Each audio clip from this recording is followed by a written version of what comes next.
Okay, it's also for everyone here in the continent of Africa, the biggest and the richest continent. We are rich, therefore we are big. Let's lead education. Let's take over. Okay. So let us celebrate our diversity. Let's honor our heritage. And also commit ourselves into shaping a future where every child in Africa has access to meaningful, inclusive, and creative learning. So ngiyabonga kakhulu. Let me quickly go to orientation and give you all the information that you need. Okay. Okay.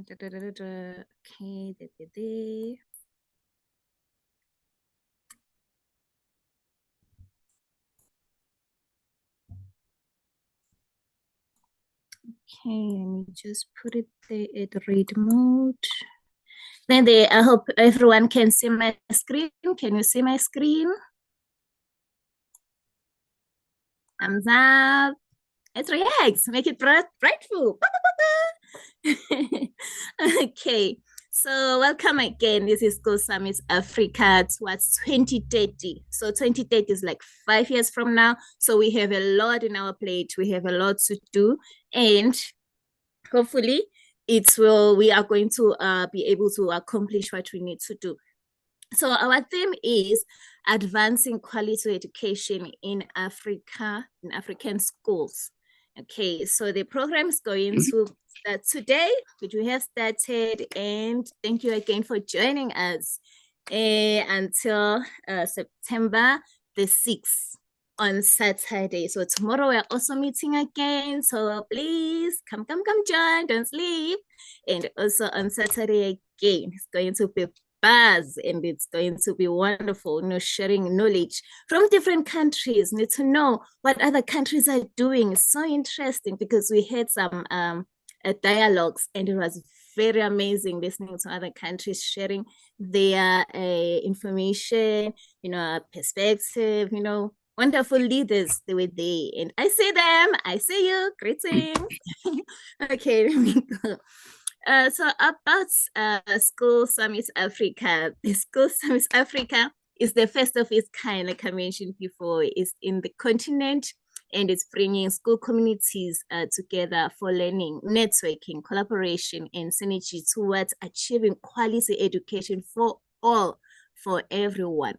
It aims to advance quality, sustainable, and inclusive education in African schools through advocacy, policy engagement, insightful discussions, which I am looking very forward to, in collaborative learnings and sessions, and commitment of participating schools and stakeholders to achieve wonderful goals, amazing goals. Mm-hmm. So next one is the agency and give areas to crisis. So, Africa, we don't have it. We may be rich, as a continent, but we still need to touch up there to make our education to be on point and be advanced, So we have some challenges, education systems, a struggle with relevance, equity, and quality for growing youth. We have to look after our youth, which are the future. So we need to give them quality education. So that's why we are here, the minds, and also going to share ideas. So I need for change, shift from traditional method to resilient, inclusive, and relevant education models. Technology, we have to include technology there and, make our learners know and not be afraid of, to use the technology and use it properly, in an honest way, especially since we now have AI. Okay, so now looking at 5 crisis areas to address. So as a summit, we are looking to address economic value crisis, which is a mismatch between education and modern economy needs, and also sustainability and crisis, which is financial and operational instability in educational institutions. We need money it's important. It makes the world go round. So it's one also assist education. Okay, and then impact and equity crisis, which is also part of inequalities persist, especially among marginalized groups. So the speakers are going to also touch on that, give you more details, and also affordability crisis. Quality education is increasingly costly and less accessible. You know how other countries are, the world is advancing education, but then you will find that some schools, especially schools from rural areas, they're still struggling to even get a computer, a desktop, let alone a tablet. So yeah, so the speakers are going to give us more information on that. And then there will be is that learning crisis, increased schools numbers have not improved the learning outcomes also. So these are some of the crisis areas. So the summit's theme and core objectives, what do we want? What do we want to achieve? So foster collaboration, we build networks. So when you are here, make sure that you connect with someone, make friends, connect, with governments, NGO, educators, and also people from the private sector, private schools, private companies, people who are here in the continent or people outside the continent. So make sure that you connect. And also develop frameworks, co-create strategies for sustainability, finance, and pedagogy, making sure that our education is sharp, promotes digital transformation, integrate AI, digital tech, ethically and in education. We need all of those, making teaching easy, not a struggle. So, when you are teaching and you're flowing, you're using this and that, you also make learners interested in the lesson. So if we integrate our AI and other technology systems, then it will be a fun class. And also showcase innovation, highlights scalable solutions for education crisis, and also enhance policy dialogue, bridge gap between policy creation and implementation. And I know we have policymakers here, so I'll be looking forward to telling us and them shining at this time when they're talking policy, this and that. And then also champion equity and inclusion, ensure equal access and quality education for all children, because they are what? They are the future. Okay, so key schedule, you have your keynote lectures, which we're going to have every day, and also expect workshop sessions. We're going to go to our breakout rooms, and there will be teachers, trainers are going to be there, training, they're going to be there teaching us, showing us this and that, and also regional dialogue and exchange program, panel sessions, African School Awards, yes, and then African Student Innovation Challenge. And also there will be details and information about the African School Magazine. If it's African School Magazine, that means from the top to the bottom, east, west, all the countries are going to have to cooperate, what do we want to see in the African magazine, and going to discuss also that. Then we have our target audience. So this I want everyone to be active in it. You have the link. So we are targeting government officials. Invite them, share the link with them. We are targeting ministers, we are targeting education policies. If you think they're going to be interested, share, spread the news, tell them that we are busy here in Africa, we are busy. Also invite your educators, your school leaders, your teachers, and also your trainers. Train them. My HOD, come. My facilitator, come this side. We are busy. Come hear this. You don't want to miss it. Also, academic researchers, experts driving innovation and evidence-based on approaches. It's going to be fun. And also innovators and edtech, driving digital transformation, yes, in education. Okay, so now our anticipated outcome. We cannot just meet for 3 days and then we are not having any outcomes or expectations at the end of this. So we expecting some outcomes and also deliverables, things that we are going to give the world as evidence that we met and we concluded on this. We are going to deliver on this action results. So submit, communicate, consensus roadmap and commitment for education advancement, actionable frameworks, tools for sustainability, finance and pedagogy reforms, and also networks strengthened and meaning improved collaboration among education stakeholders, Africa world. Don't just concentrate on your country, but go to also other countries, connect with them, connect with people, with teachers from Uganda, connect with teachers from Congo, connect with teachers from Nigeria, connect with teachers from Zimbabwe. Policy briefs, concise recommendations to address access quality and affordability. Yes, and also innovation and respiratory, documented best practices emerging educational solutions. After this, we have to have a common ground where when they look at African education, they're like, oh, you are also doing things like South Africa, you are doing things like Botswana, you are doing things like Namibia. Yes, what they found here in the southern region, they can find it there in the northern region again. Okay, so call to action. Join the movement. Next steps, Daves, join the movement. Stakeholders must unite with bold vision, not just vision, but must be bold and sustained commitment. So also engage and innovate, participate in education innovations and also challenges and summit activities. Of course, we're going to have summit activities.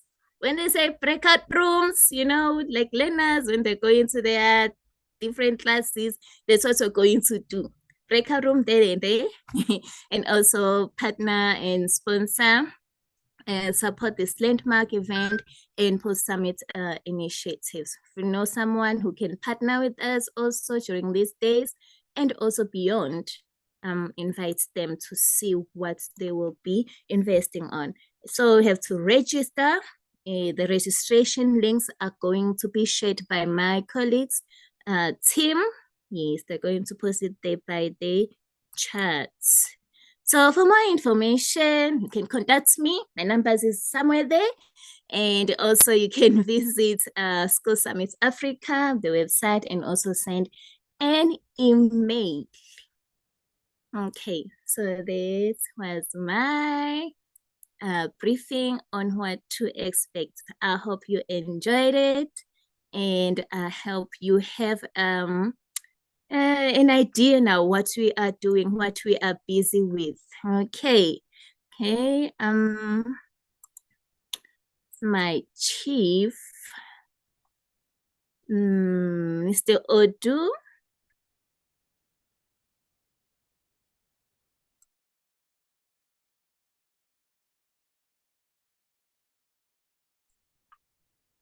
Okay, everyone is, the message part section is busy. I see Kenya is here, Nigeria is here, Ekaru, Ndeu. Ututu, I'm going to learn all of these. Okay. Okay, so that was my session.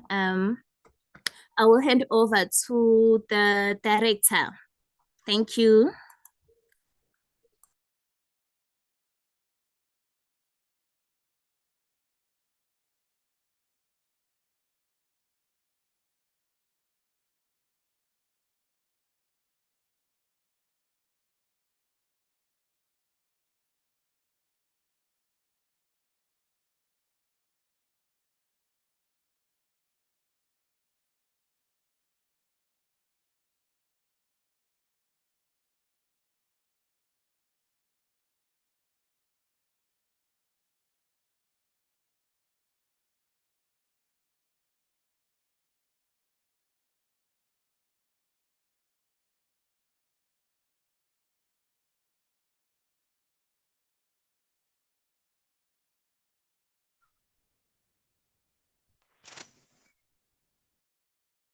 Moshudu, are you present? Moshudu? Moshudu. Over to you, sir.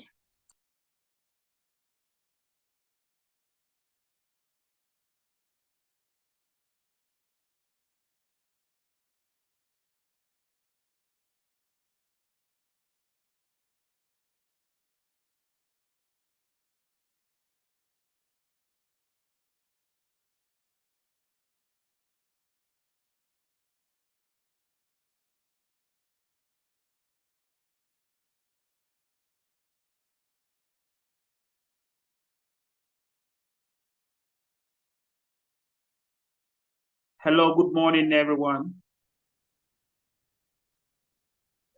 Hello, can you hear me? Yes, we can hear you. We can hear you. Good morning. We can hear you, sir. Everyone. Good afternoon, Yes. Africa. You're welcome to the African Summit. All right. Can we all see my screen? Yes, sir.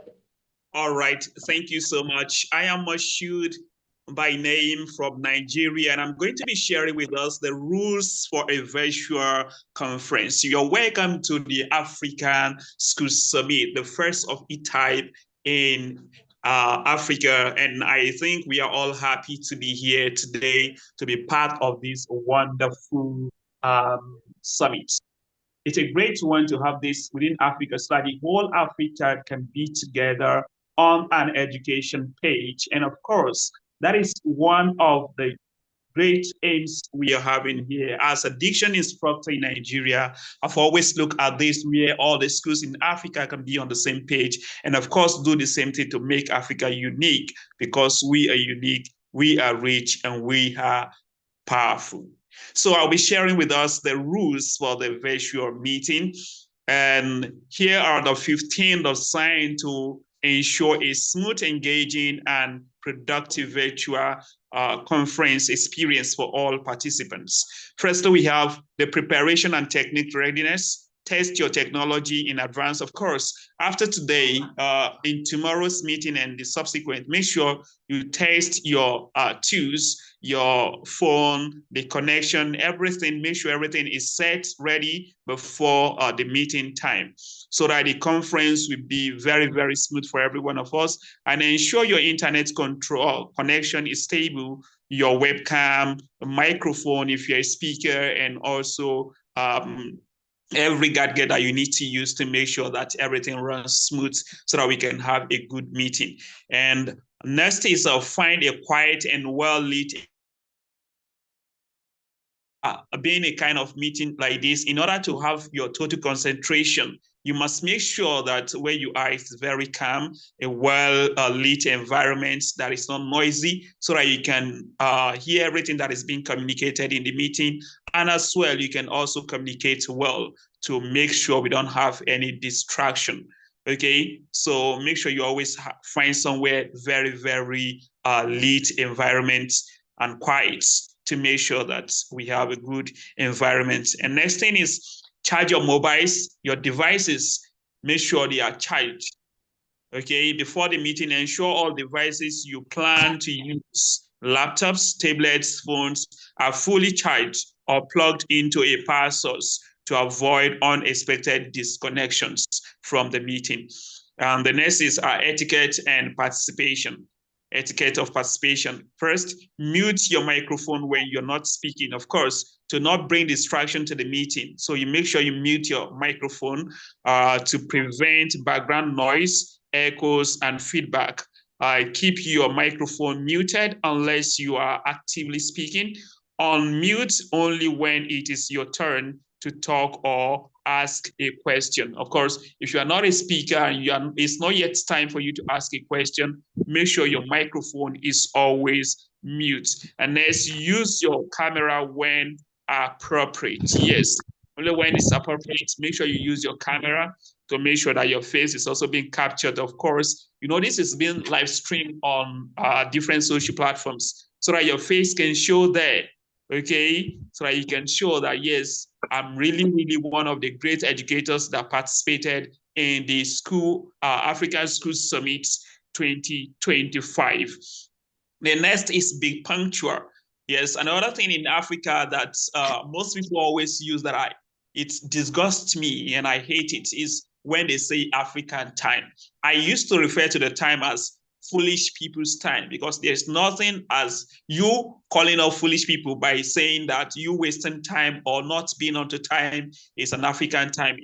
I think it's an embarrassment to an African man when you hear people saying being late somewhere is African time. I don't buy into it. So when it is 10 o'clock, let 10 o'clock be 10. When it's 11, let the 11 o'clock be 11 o'clock. Be punctual because punctuality, they say, is the soul of business. So let's be punctual. 5 minutes, 10 minutes to the meeting, join so that you know when it starts, when it ends. Be part of every single thing. Don't miss anything because the part you're going to miss may be the part you really, really needed that will impact you in this particular meeting. Okay, so make sure you are always punctual.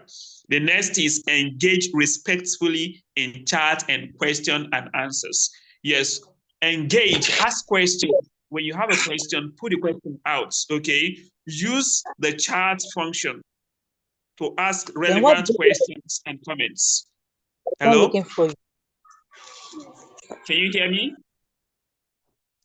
Avoid side conversations and or spamming chats, okay? Make sure you are chatting the right time. It's not when you're supposed to listen because we have 2 ears, but you can listen to 2 things. So the thing is, make sure that you are engaging the right way when you are to chat and when you are to ask your questions. Do that diligently and respectfully, okay? So I'll move to the next slide. Next is respect presentation and other attendees. Of course, respect the presenters. Those that are presenting, you pay attention to them. That is you not being in a crowded environment. Mute yourself so that it doesn't distract their presentation, okay? There are thousands of people on this, let me say hundreds, sure of that. So you have to make sure that everybody's getting the information and you don't be the one distracting anybody in the group. So listen attentively when others are speaking, avoid interruption, and be mindful of diverse perspectives, okay? Harassment, hate speech, or any form of disrespectful behavior will not be tolerated. Of course, that is going to be very, very bad for this kind of meeting. We are educators, and as educators, we are always moderate. We uphold morality and all that, okay? So we should always make sure that we are respecting every single person, regardless of the age or the geographical area where they are speaking from. The next is stay focused and minimize multitasking. Of course, you can't be doing something else and be attending this meeting and feel like you will get the best as the person who is paying total attention to this. So please don't multitask, stay focused in order for you to get every single detail from this meeting. While it is easy to get distracted in a virtual environment, try to remain present and engaged. Close unnecessary tabs and applications to improve focus and conserve bandwidth. Next is connect and content and privacy. Yes, do not record or share content without permission, please. Please do not record or share content without permission because this is been live streamed to thousands of people, and when you are dividing people's attention by posting the same thing on your own platform or something, it could break down the entire content permission and distracts people, okay? So unless explicitly stated by the organizers, do not record session, audio or video, or take screenshots, sharing presentations materials, attendee lists, or private chat discussions without consent is strictly prohibited. Please, it is highly prohibited to share the content of this meeting without being given the authority, okay? Then next is protect your personal information, please. Be cautious of what you are sharing, okay? Don't share information. Hello? Okay, are you with me? Can everybody hear me, please? We can hear you. All right. We Be can hear cautious you. of sharing personal details in Yes, public sir. chats or breakout rooms. Please, this is a public place. Know the kind of information you share with everybody, okay? So that your personal information will not be misused in a way that you won't like it. So that we don't hear things that touch after the whole meeting, okay? Then the next thing is troubleshooting and supports. Familiarize yourself with the platform features. Okay, we are using Zoom for the meeting. Please, if it's your first time of using the Zoom app, familiarize yourself with it. Okay, make sure that you are familiar with all the tools, how to chat, how to mute yourself, how to unmute yourself, how to speak when it's your time. So all of these, make sure you familiarize yourself with it before the meeting starts. Not when the meeting starts, you start running here as skater, and then that could disrupt you and then stop you from getting the whole information you need to get from this meeting. Take time to explore the virtual conference platforms functionalities, such as the breakout rooms, pulling and hand raising features to maximize your experience. The next is report technical issue to support. Okay, when you're having any technical issues, please quickly call someone that can assist you. If you encounter technical difficulties, use the designated support channels, e.g. the help desk, technical support chats, rather than disrupting the main session. Okay, then general conducts. Are we still all together? Africa, are we together?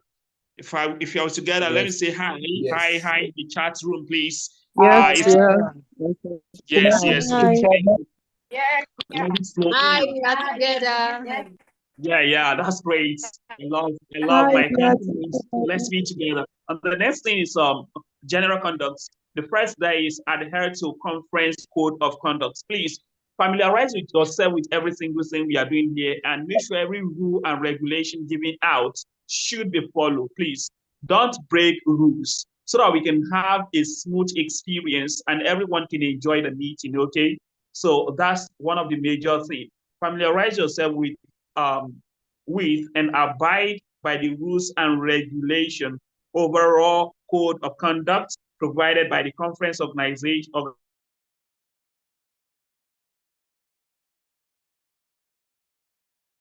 ethical behaviors. And the first thing is provide constructive feedback. Yes, after the a particular session, make sure you give a constructive feedback. Your feedback should not be in a manner of a disgusting manner, like maybe you are being disrespectful or something, or looking down on the person that present. We are not all perfect, okay? So you can give a feedback on a particular thing. After the conference, take the opportunity to provide feedback to the organizers. Your input helps improve future virtual meetings. Yes. So after the whole meeting, you make sure that you give a feedback. Oh, this should have been done this way. I think if you do this way, it should have been better. All of this will help us to make sure that next time we plan better, we do things better in order for every one of us to have a better experience and make Africa a better continent. Let me move to that would be our last on this. So I hope we all enjoy this and learn and have a great experience as we start the meeting. Thanks so much. I am Jim Mashid by name from Nigeria, Wiseland Education. Thank you.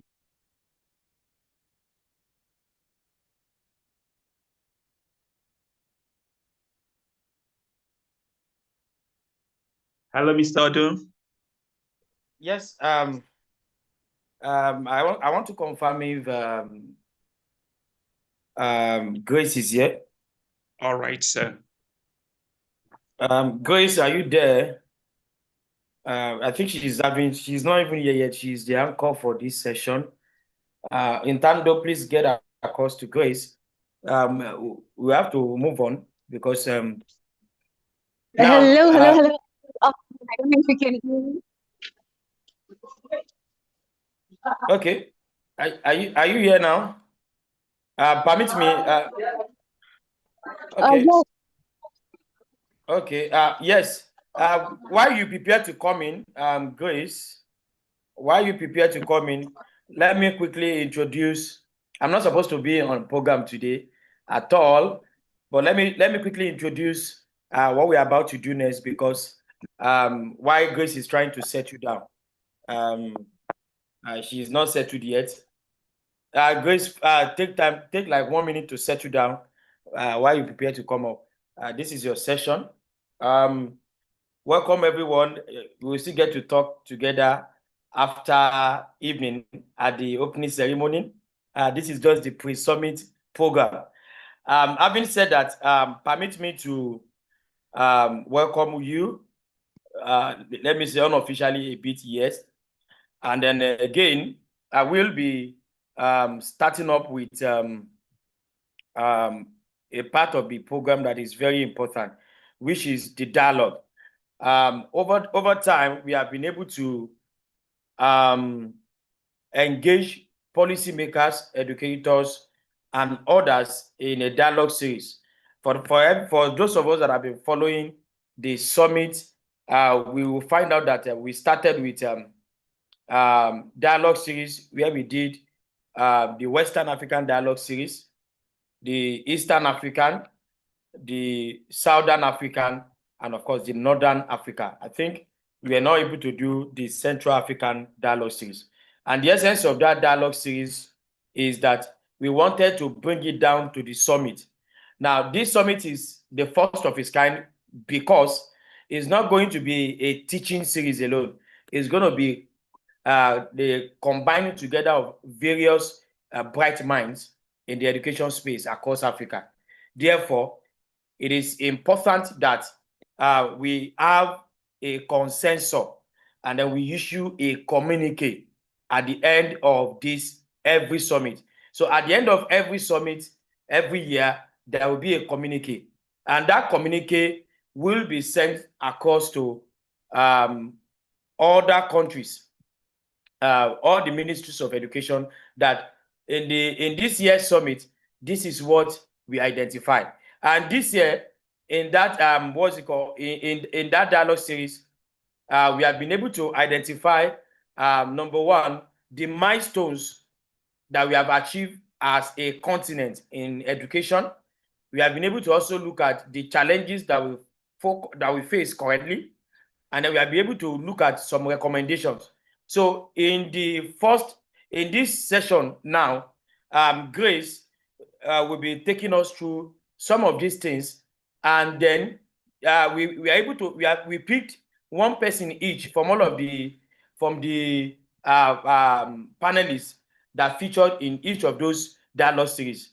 So what they are going to be doing is to recap and then on all the things that were discussed during the dialogue series. And then as a body, like I said, this is a summit, not only a conference. So it's a summit means that we are going to be agreeing together on some certain things. So after we have looked at every issue that I've said, then everybody who has that question, I also have their input.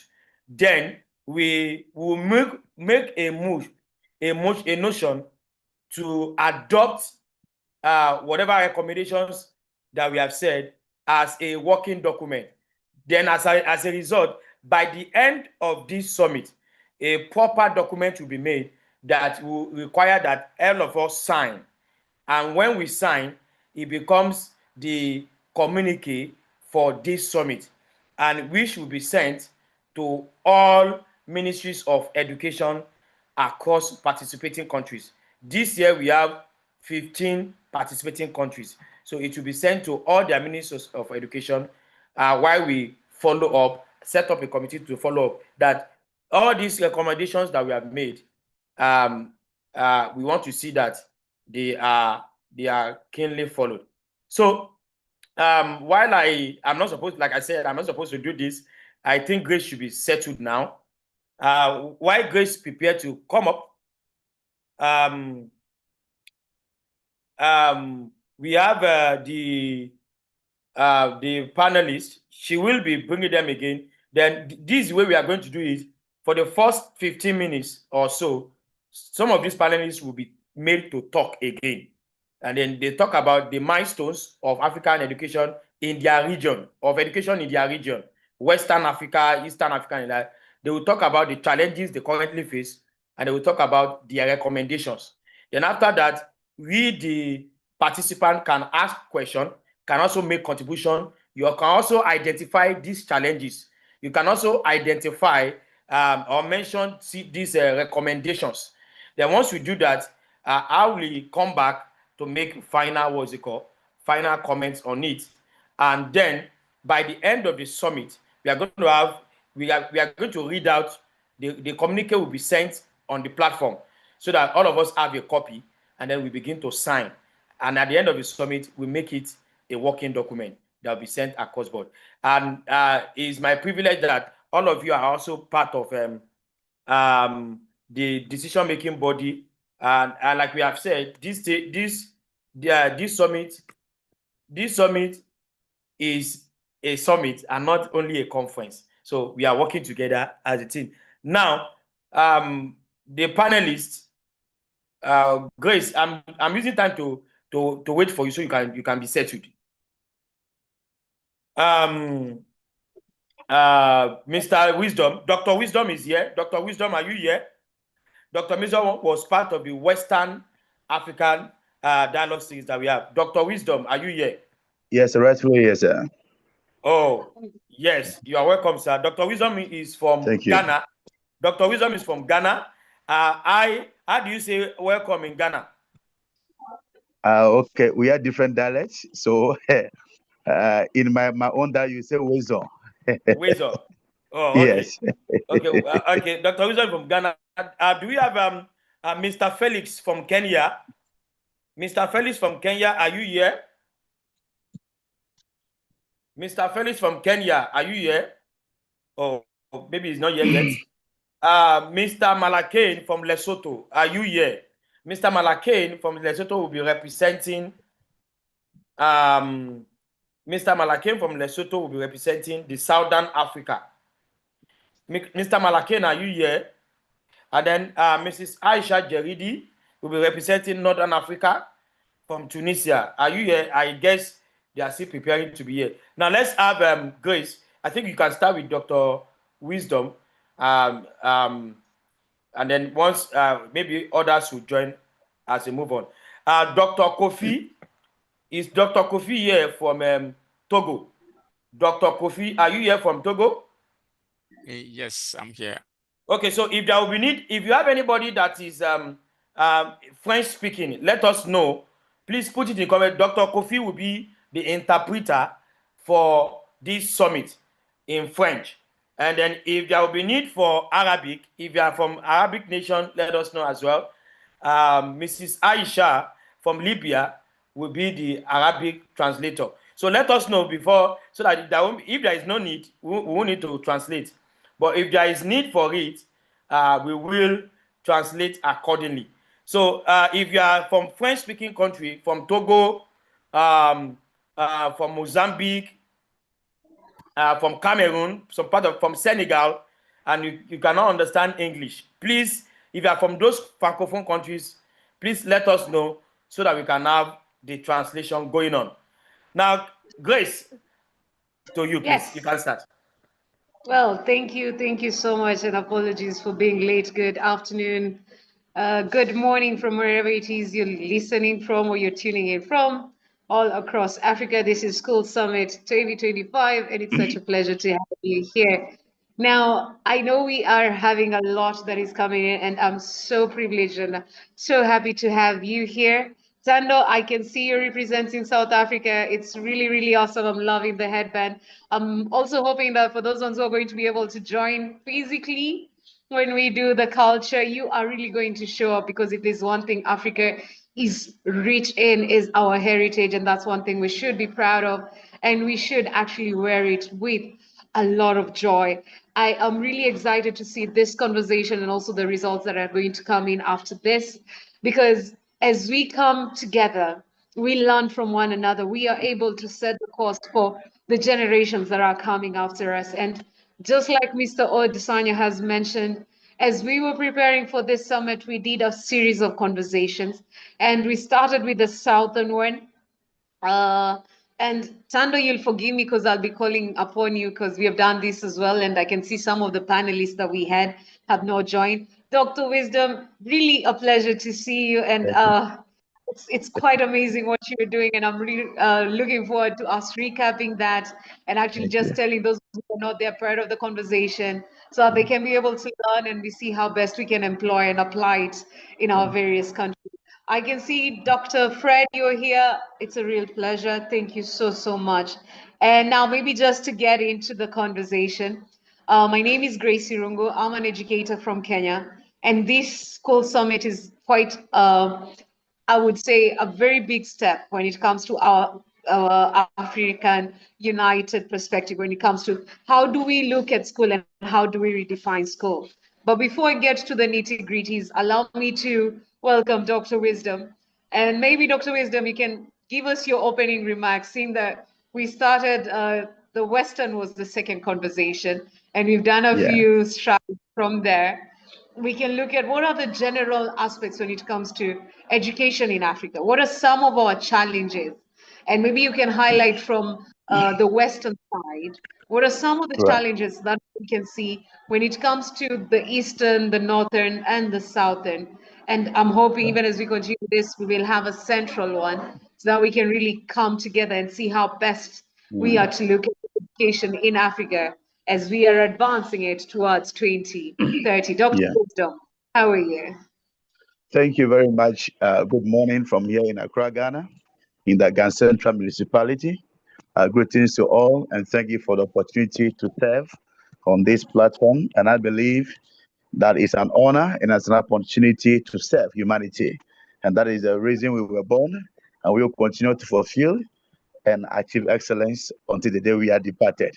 I'm grateful this morning. Thank you very much.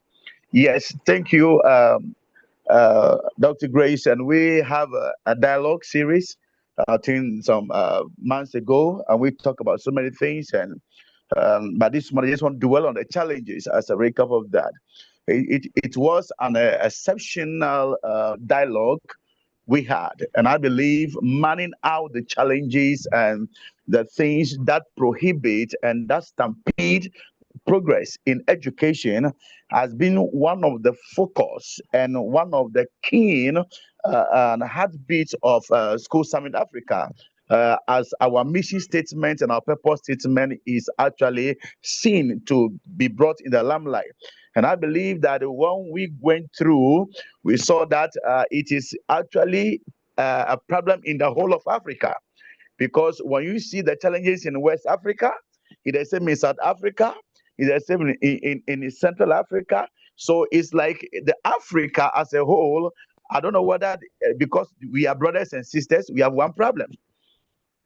And it has been a mode where we need to come to a place to address some of these challenges, and we're trying to put a stop to it. So respectfully, this morning, we're talking about the challenges of education in West Africa region and also in Africa and as a whole. I would just want to touch on a few ones as we have actually made a recap of it. You know, number one is the access to education. The access to education. You know, limited access. Many children in West Africa, especially in the rural areas, you know, have limited access to schools due to long distances, inadequate infrastructure, and lack of transportation. So many, you know, recently it came over social media, and then the president of the republic, President John Mahama, has to act quickly. Having just two kids, they have to cross a river because the bridge was broken, and it was you know, uncalled for, and therefore immediately the president has to call for the Ghana Armed Forces construction firm to immediately make sure that bridge is constructed for the children to go to school. So look at these kids of 8 to 12 years will have to cross a river, not even with a boat, because the bridge is broken. So these are some of the, you know, challenges, you know, we actually face in West Africa and in Africa. So Number two, we are talking about the marginalized groups, girls, children with disabilities, and those from the marginalized communities face greater obstacles in accessing education. Rural-urban disparities, which has to do with the significant disparities existing between rural and urban areas, with rural areas often lacking proper school infrastructure and qualified teachers. So these are some of the challenges we are facing in West Africa as based on fact on the ground. Then we also, one aspect is the quality of education. And that we had a poor quality of education, Many schools in West Africa struggle with poor quality education that characterized by overcrowded classrooms, insufficient teaching materials, and lack of trained teachers. Recently, on one of my tour, somebody was asked to teach, a class 6 class when he is a GSS graduate, and the things she was teaching was not to that effect.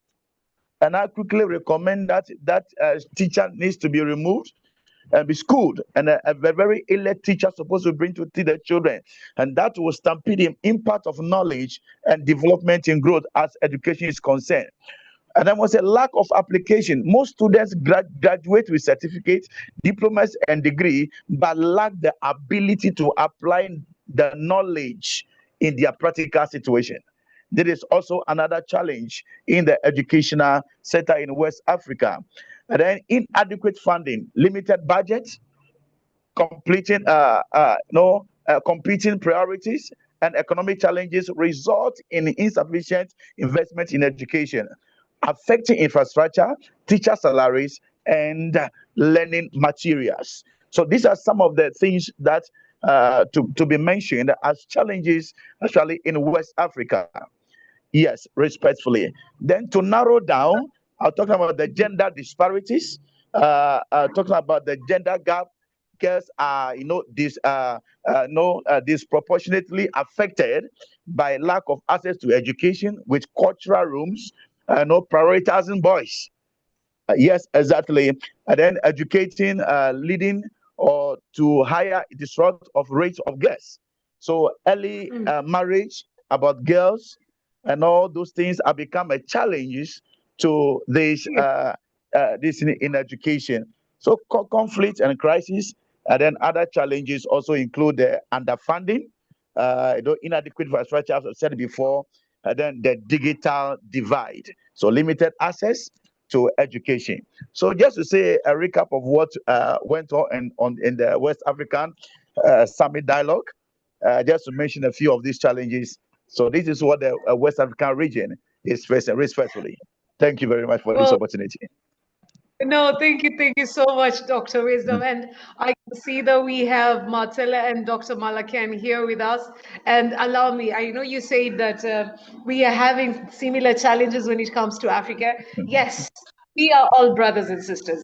If I remember my history correct, I think we come from 5 distinct African cultures that now we have separated, and now the different country boundaries are the ones that separate us. But if we look through the Bantus, the Kushites, we are all one. We are all brothers. And now, if you'll allow me, Dr. Malakan, if you're there, I don't know if he's there. Malakan, if you're here with me, hello, good afternoon, Jumbo, how are you? I think he's having a few connectivity issues. So allow me, we also had Marcella from Namibia, who was part of the conversation series. And we were looking at now, when it comes to the southern side, before now we come to the eastern and the northern. When it comes to the southern side, well, there's one thing I noted before even Marcella comes in. There's one thing we have, when you look at access, language becomes a big barrier, because now when we look at technology, it has to require us to learn a different language that is our mother tongue.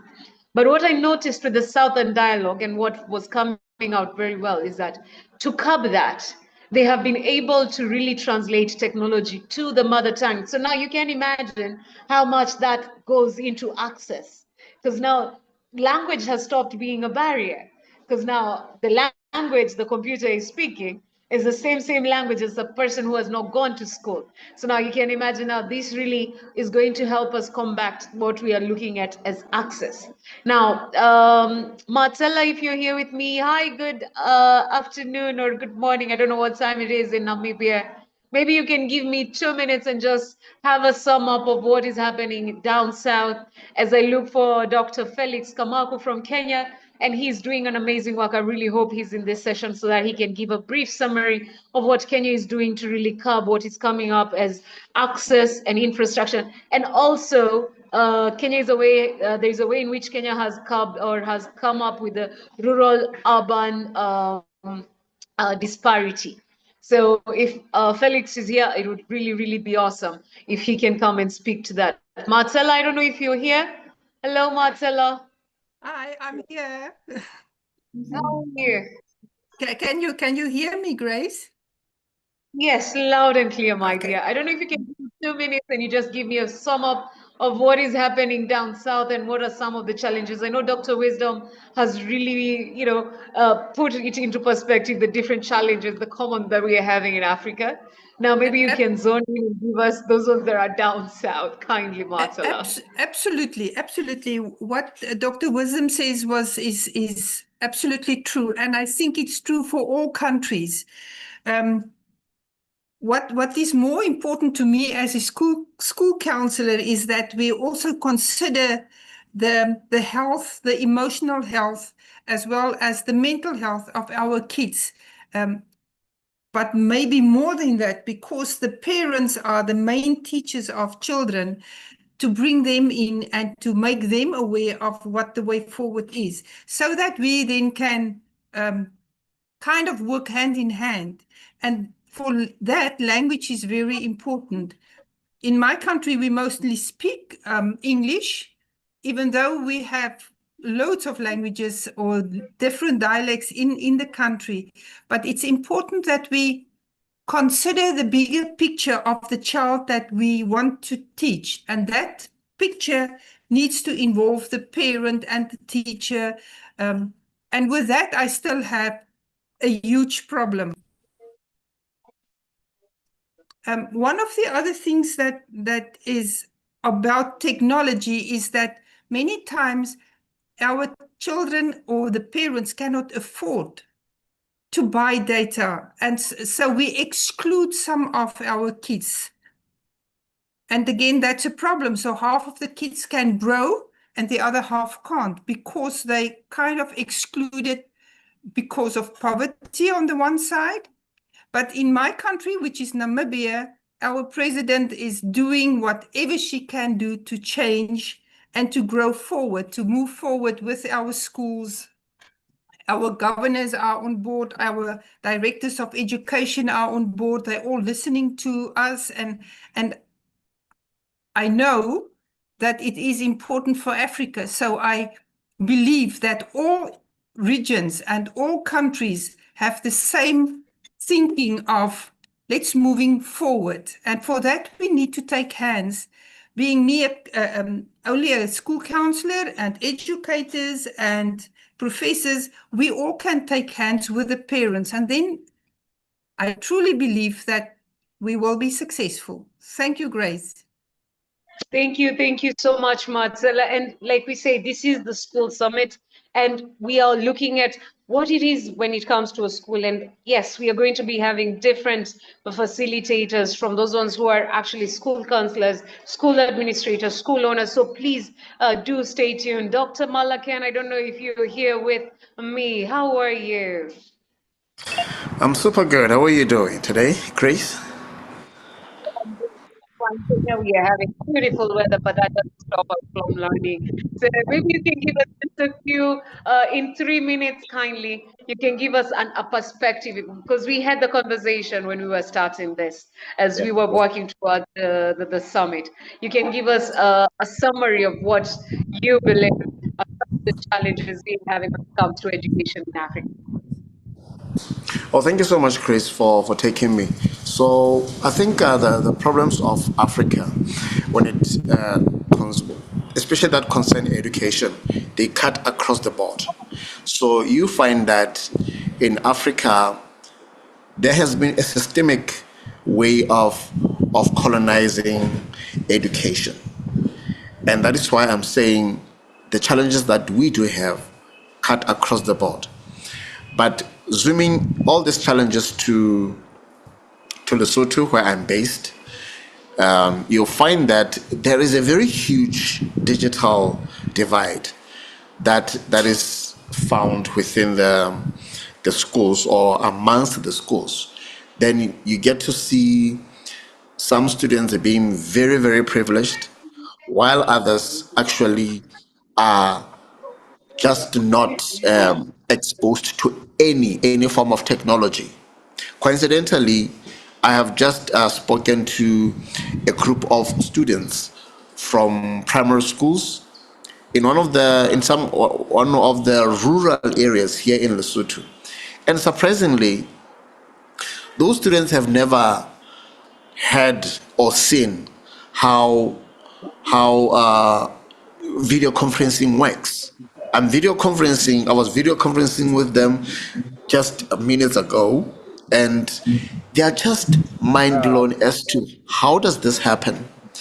And this comes down to this point where I say, if that gap is not closed, we will never achieve the transformation that we need to see in education. And this boils down to another important point, which is costing. I can hear some background noises from other participants, but it doesn't matter. Um, the governments need to work very, very hard to subsidize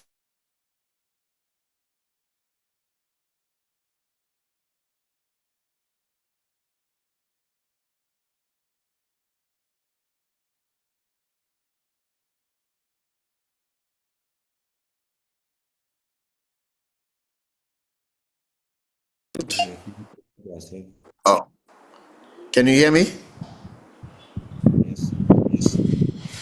Hello?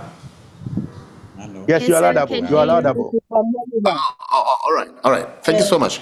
So I was putting a very strong point that in Africa there needs to be a solution of costing, because some of these devices and infrastructures are very expensive. So governments need to work very, very hard to subsidize such infrastructure so that access to schools, especially those that of hard of reach, can now have access. And then I want to bring another very, very important point, which is teachers who are conversant on how to conduct education, teaching and learning, especially in the 21st century era. Some teachers are not in a position to learn the new ways of driving education, be it digital or in person, but that includes innovation. They just want to be comfortable in driving education in that conventional old way of lecture style of teaching, old textbooks. There are no innovative ways, and they are just not willing to learn the new trends in education. So we do have trends like blended learning. We do have, trends like, collaboration, international collaborations, where classrooms work hand in hand together across the borders. Some teachers are actually afraid to test those waters. So I think I need to put this as a a call of action to each and every one of us as educators, that we need to take it upon ourselves that we learn the latest educational trends. At least you do one online course on how to do innovative teaching. That is going to put you in a position where you are able to address the needs of our students. The students of or of this era are digitally aware. That says we as educators, we need to be in that level, in that space where we are able to reach them at their soft spot. Thank you so much, Agnes.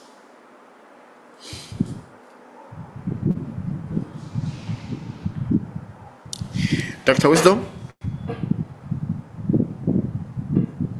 Is Grace Thank there? you so much. I don't know if you can hear me. Well, Yeah, I can hear you, Grace. thank you so much for that. And I am waiting for Dr. Felix from Kenya to come and tell us what he's really doing when it comes to bridging the gap and setting up satellite schools and really recovering from the rural-urban disparity. But before we do that, allow me to first take you back to Mr. Odu. Kindly, Mr. Odu, can you please take over as I sort out something? Kindly, Mr. Odu.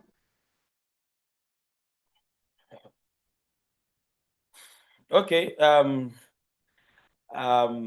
let's move on to the other aspect of this conversation as we start on.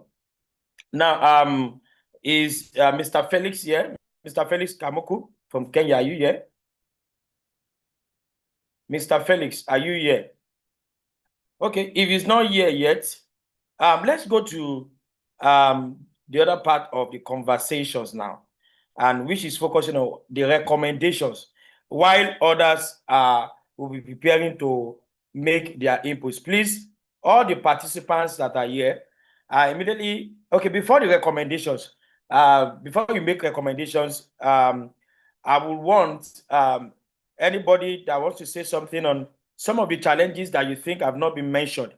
Like I said, we are doing this now because once we go into teachings and the likes, we will not have time for all of this again.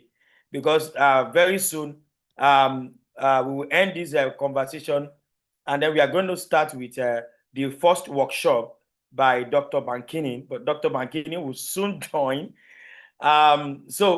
But before then, before we go into the summit, we notice that this is very, very important for us to do so that we can have a written communique and signed by all the participants.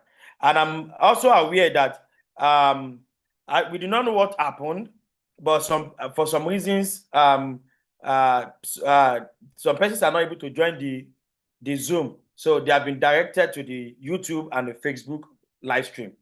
If you are on YouTube, those of you listening to on us on YouTube and Facebook, kindly put it. We have exceeded what's it called? But then of course, kindly put it in the YouTube comment section and Facebook, and then also be part of the conversation. If you are listening live, and then if you are francophone, please you can put in your country, whatever country you are. Maybe you do not understand what you are trying to say. From Ivory Coast, I know one or two persons are from here, from Ivory Coast, from DR Congo, from Senegal, from Togo. Please let us know so that you can help you translate, and then you can be part of this conversation. Having said that, we will permit 5 to 6 participating persons in this session currently now to please you raise up your hand. And if you are raising up your hand, we want you to make contribution. Please, you need to on your video, and then this is a professional gathering. And we need you to on your video, and then of course, because we are taking pictures and the likes, we need you to on your video. We have just 5 persons to raise up their hand. If you want to talk on this conversation, especially on the challenges.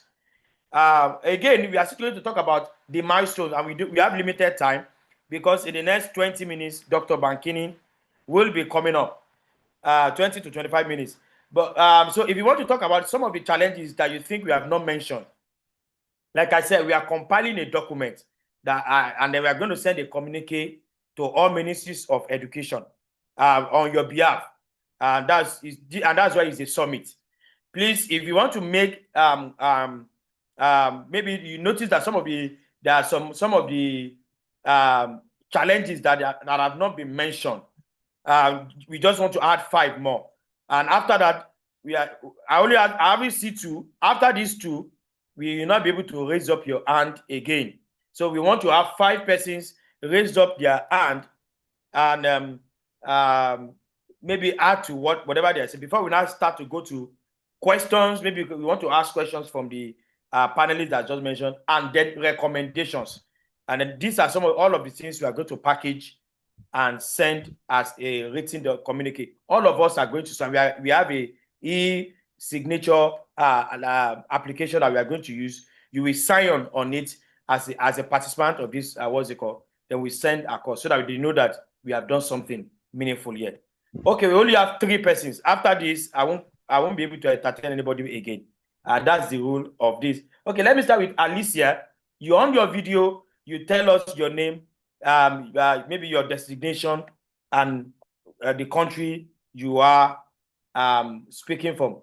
Okay, Alicia. Alicia, you can unmute yourself.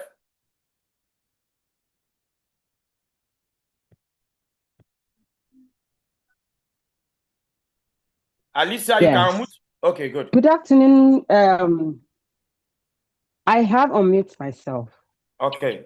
Yes, mine is a quick one. Good afternoon, all. Good afternoon. Mine is a very quick one to add to what your name, the point we have raised has been a challenge. Yes, I know. Your name and your country. Yes. Your name and your country. Okay. My name is Alice Abang. My name is Alice Abang, Alicia for short. Yeah, okay. I am from Nigeria and I'm speaking from the UK at the moment. Okay. Yes, our Destiny Field School is in Nigeria. Yes. Okay. The quick one I have is taking from what the last speaker just said. The last speaker before you came on, talked about the challenges. Okay. I mean, we are educators here, and we are here to learn and to bring out, look at the way forward. And suddenly, a noise from the background that was distracting the session.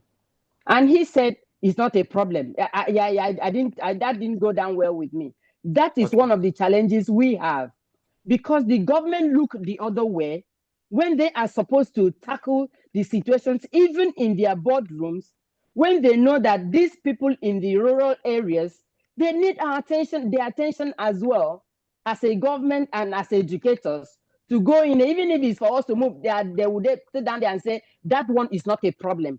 By the time we begin to look at self as being a challenge, one of the challenges that we are facing here in education, we will move forward. Thank you very much. Okay, thank you. So input we talk about negligence as one of the challenges.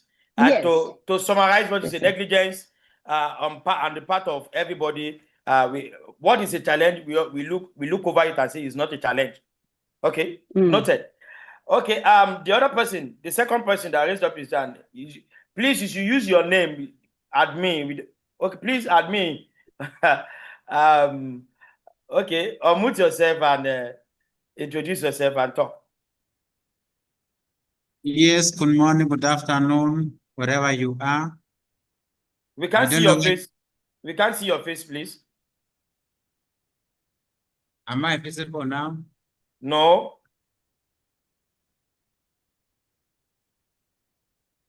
We only see your ceiling. Just move on, move on. We only see your ceiling. Just move on. Okay. So I am Peter from Kenya. And the challenge is about the network and also the electricity issue and also the accessibility to the learning center. So I think that one. Okay. So I think he's mentioning majorly connectivity. While we are planning to encourage digital transformation, we should also, and a major problem is connectivity. And then, of course, we have a lot of network problems here and there. And the likes. Okay. Thank you for that. The next person that raised up his hand, following short Chris Omon. Please, let's abuse. Please, you can on your video. Okay, thank you so much. Yeah, I've done that. My name is Falonsho Krisomon. I don't know if my video is not. speaking from Lagos, Nigeria. Yes, move on, sir. Okay. Yes, we can hear you. The challenge.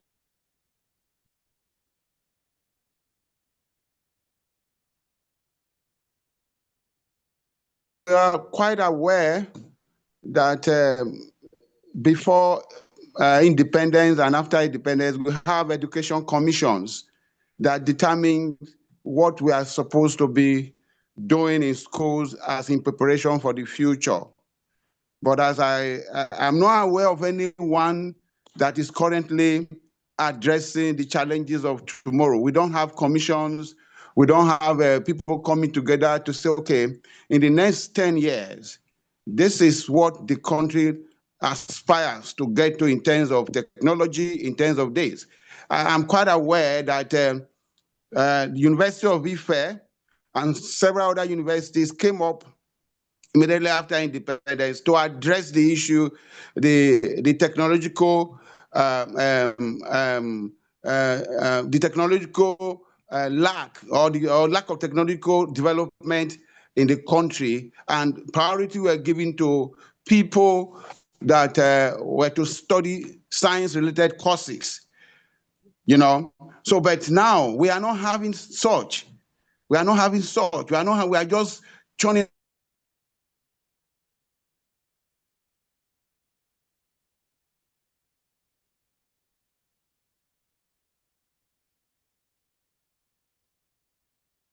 Oh, I think Mr. Chris is having network issue. I think the message is gotten clearly.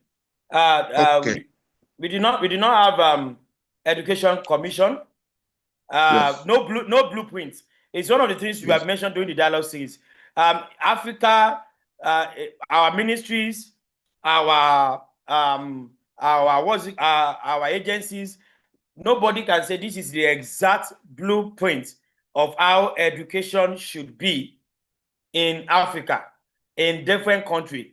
And then, of course, I think we can also see that as a summit, we can challenge any government. Any government that has a blueprint, a 20, 25 years, 50-year blueprint of education in their country should come out and say it. I did not, and then if they have, it's not accessible. Nobody knows what education will be in the next 20 years. Nobody knows. So I concur to that. I think we have mentioned that before. So it's a major thing, and it's of course that's where the recommendations will start from. We must demand a blueprint. There must be a tailored plan that in the next 5 years, this is where we are going to be. In the next 10 years, this is where we are going to be. And it's also a challenge to us as schools. Whatever schools that you are, whatever role that you have, if you're a teacher and your school owner is here or your school leader is here, is a challenge.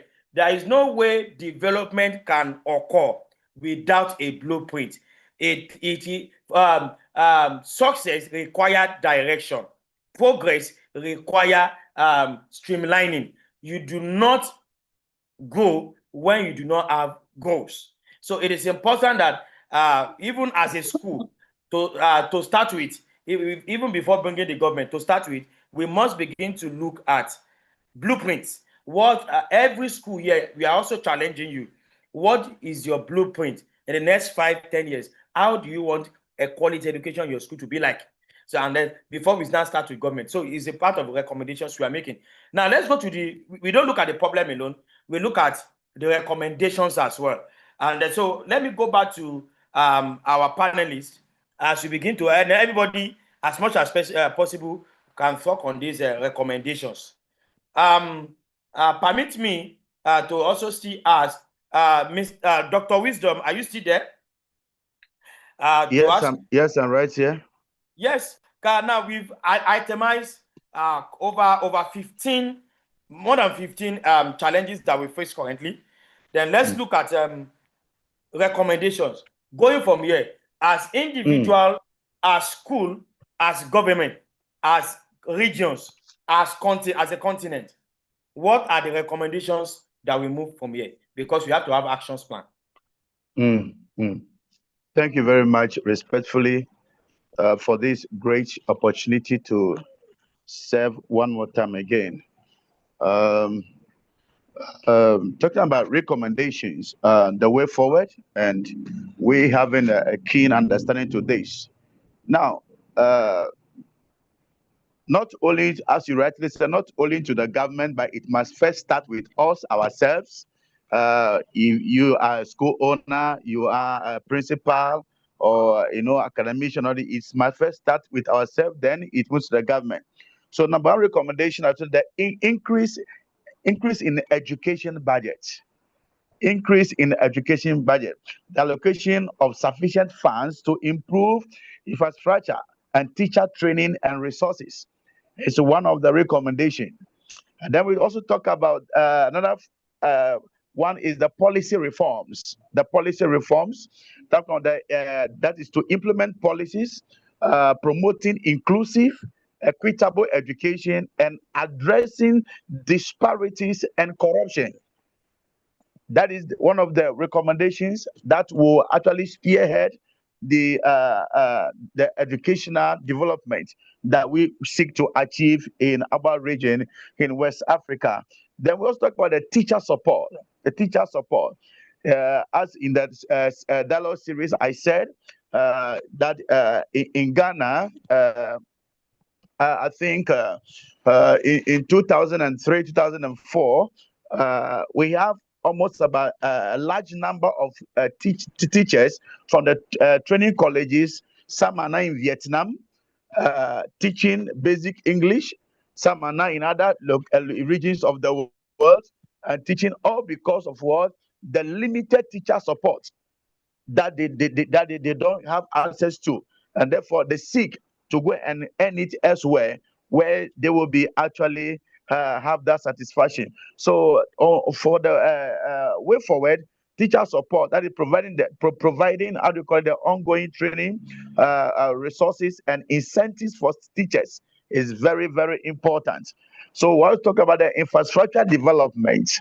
Now, there is a need to invest in modern, safe, and accessible school facilities that will spearhead the development of our school system. Monitoring and evaluation is one of the key areas that every government and education sector needs to look into. That is to establish the robust system to track progress, identify areas of improvement, and ensure accountability. Ensure accountability. Ensure accountability is one of the things that we are dealing with. Then when it comes to about the schools, number one, talking about the inclusive environment is one of the key areas the government also and other stakeholders needs to have very eye for. That is to foster a welcoming, supportive environment for diverse students.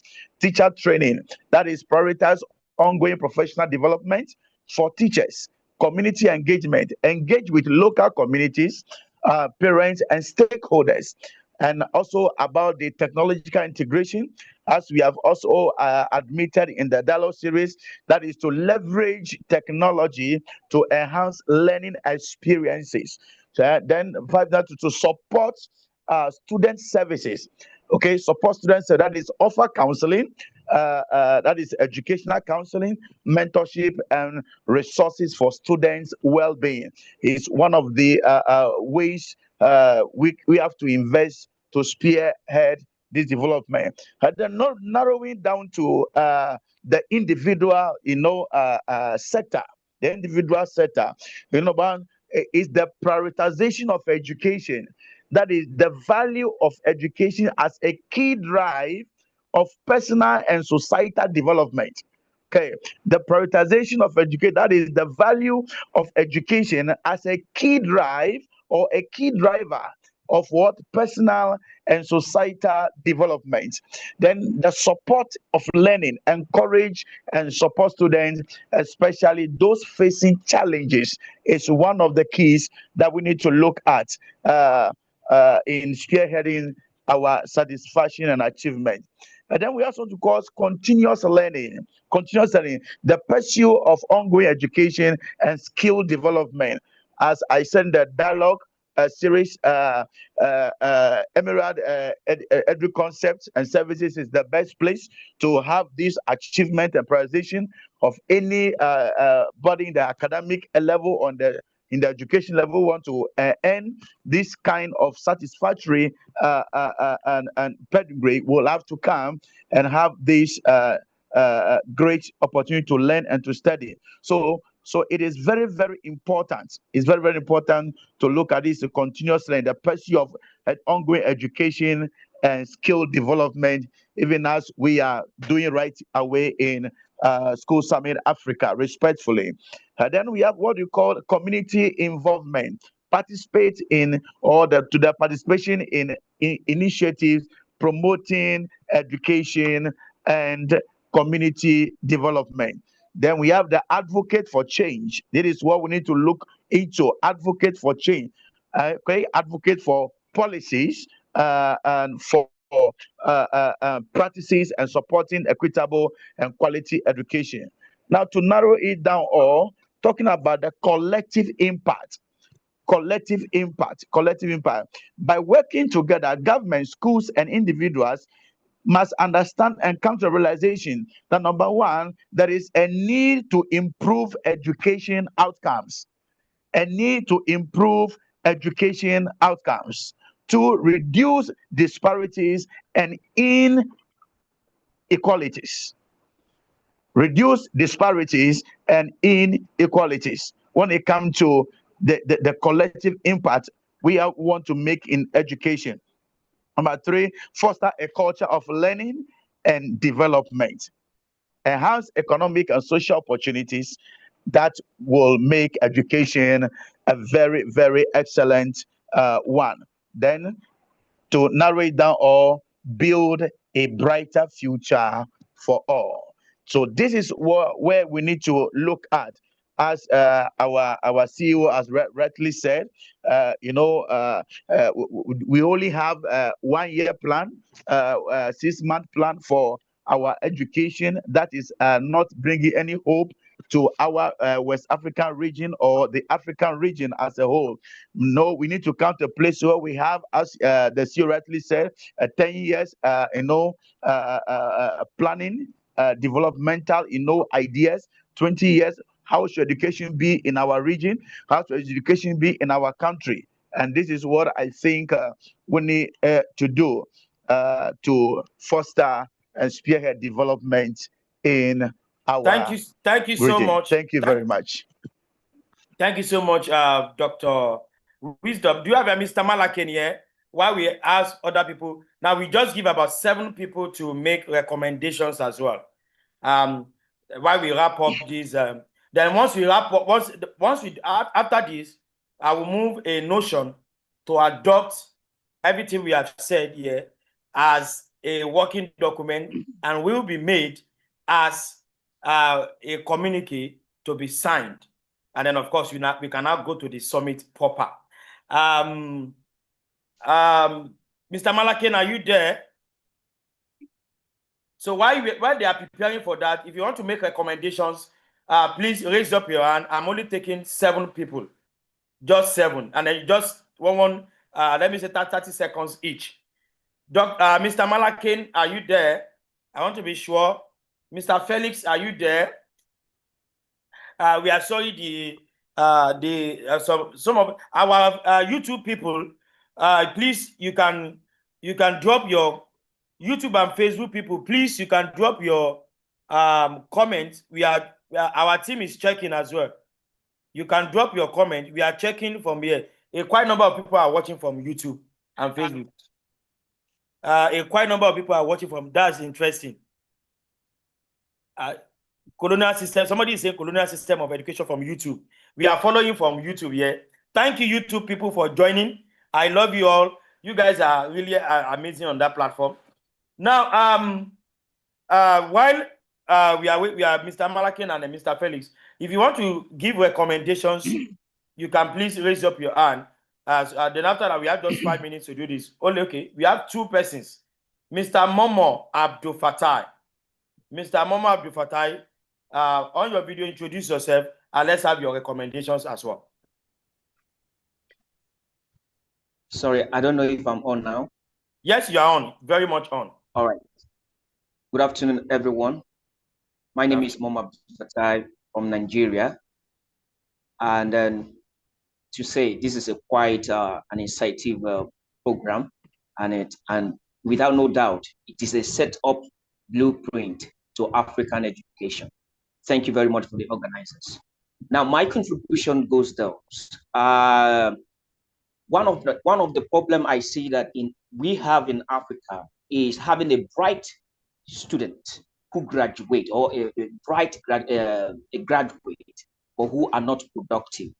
And you will be so surprised that these people, this set of learners, students, who will travel out and they will be doing exceptionally well.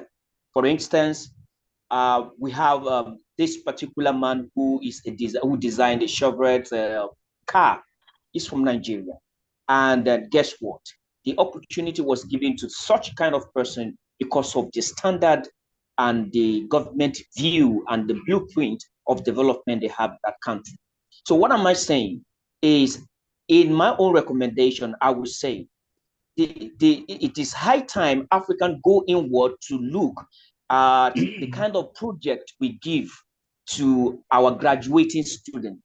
It should be more practical than writing a document, which will later be copied, pasted, and at the end of the day, submit as a project. Now, if I, as a student of engineering, graduate, I should be given something productive, so hand-on project to prove that I have actually gained knowledge at the end of the year of my schooling. If this kind of project given can also be laid down from primary, secondary level, before a student finish primary school, they should be able to produce something. China are doing this. They catch them young. And if it is also secondary school, we should be able to also come up with an idea, an educational system that looks at the technicality of each learner, more of practical than theory. In theory, we are good, but we need to produce. We need to have our own educational technology inventors. For now, this is what I have to say. Okay, thank you so much. Thank you. I do you telego abosede. We can quickly have you too. While we take other now, while she's preparing to come on board, again, we have also doing one of the I can't remember one of the dialogue series. We've also mentioned that one of the things we need in Africa now is design thinking and project-based learning. I've always advocate for design thinking and project-based learning. Now, and this is also to schools. Gone are the days where you only test a student, or you only design topic or design curriculum that has a student to memorize, and after memorizing, pour it down and forget about it. The days are over. And that is why if you look at, we call something economic value of a school and economic value of a learner. Everything that you learn that you cannot reproduce, you have learned nothing. Anything that you learn that you cannot reproduce with it, you have learned nothing. So one of the advocacy that we have said over time is that let's move away from in our assessment. I know that some of the speakers, the keynote speakers in the evening session, I am sure that Professor Fred of Academic City Ghana, I know he's a very sound speaker, and I know he will mention one or two things, and the Dr. Ms. Show you on board as well. I am very sure they will mention one of. But again, we must say that our assessment must move from assessing students based on what they know alone. It must be to what they can do. What you know alone is not enough. What you can do is important, because whatever knowledge that you know that you cannot utilize is as good as a waste. So it is important, and this is where so this is where we as schools, as school, what's it called, delegates, let's begin to reshuffle as we start the new academic year and the like. Let's begin to reshuffle our curriculum, our assessment, how we assess students. Not is what is A for apple. Define this. Africa needs more than that. We need more than graduates that can only come, that know and cannot do. And that is why we see a lot of graduates and nothing is still happening in our continent. Because our schools and our graduates are not economically viable. Economically viable means that they can add something to the economy based on what they know. So it is important that we redefine our assessment and we move to project-based learning. Even from young age, engage them in projects. Let them know that there are problems to be solved. And then it is through getting engaged that they can find solutions to whatever problems. The more problem solver we have, the better African continent that we are. So that's that to add to that. Mr. Sabo said that Adoju Telegon, I think we can have you now. You are raising up your hand while we plan to begin to wrap up this session and then go to the workshop proper. Mrs. Abosede, Mrs. Abosede, can you hear me? Oh, I'm not sure you want to say anything again. Okay. Now, thank you so much. In final, Dr. Wisdom, and what's your final take home as we move away from this? So we plan for. All right. Thank you very much for this great opportunity. Educators, academicians, principals, lecturers, and meaningful developmenters of education. To just narrow it down, we need to understand that we need to make education very innovative and not a memorizable initiative. And I believe in so many times, based on my researches and project works, that education in Africa is supposed to be 90% practical and then 10% theoretical. But here we are now. We have 95% of theoretical education. We have 5% of practical. We have graduates from the University of Science and Technology. They cannot reproduce anything. They only have paper in their hands. We have people who are graduates in engineering. They can't produce anything. I challenge some people from the University of Science and Technology, coming from the University of Science and Technology. They can't even produce matches. And we have to import matches from Indonesia. In this time that I said, it is high time we understand education as more practical than theoretical. So, beloved, this morning we are here to make an impact and to make known that enough of the acquisition of knowledge without the application of wisdom, which is the practical aspect, and then becoming very productive, and then bringing development and excellence in our communities and regions where we respectfully come from. So respectfully, ladies and gentlemen, let us take note of all this and let us make ourselves as agents of development of this, even as we continue to connect with Emerald Edu Concepts and Services and School Summit Africa to bring the best to Africa. God bless us all. Thank you. Thank you so much. Thank you so much. Okay, having said that, please mute your mics. Thank you. Now, having said that, by the permission of all the board of directors and of course the summit executives, I am now to allow that we call for these recommendations to be a working document. Please, if you are in support that everything we have said and beyond, we should make it a working document, and we are ready to, of course, to reach out to all ministries of education. Kindly raise up your hand so that I can confirm or append that this becomes a working document. Please raise up your hand because we are counting. Everybody raise up your hand.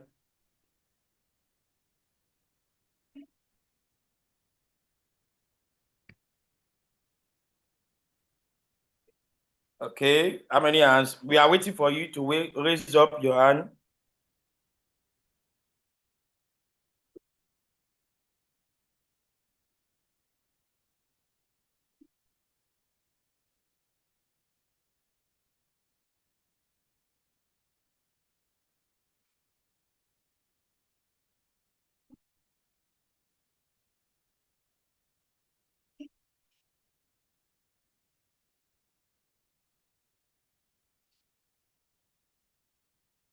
Please let it continue. Raise up your hand. We want to count. We are actually counting. We are counting.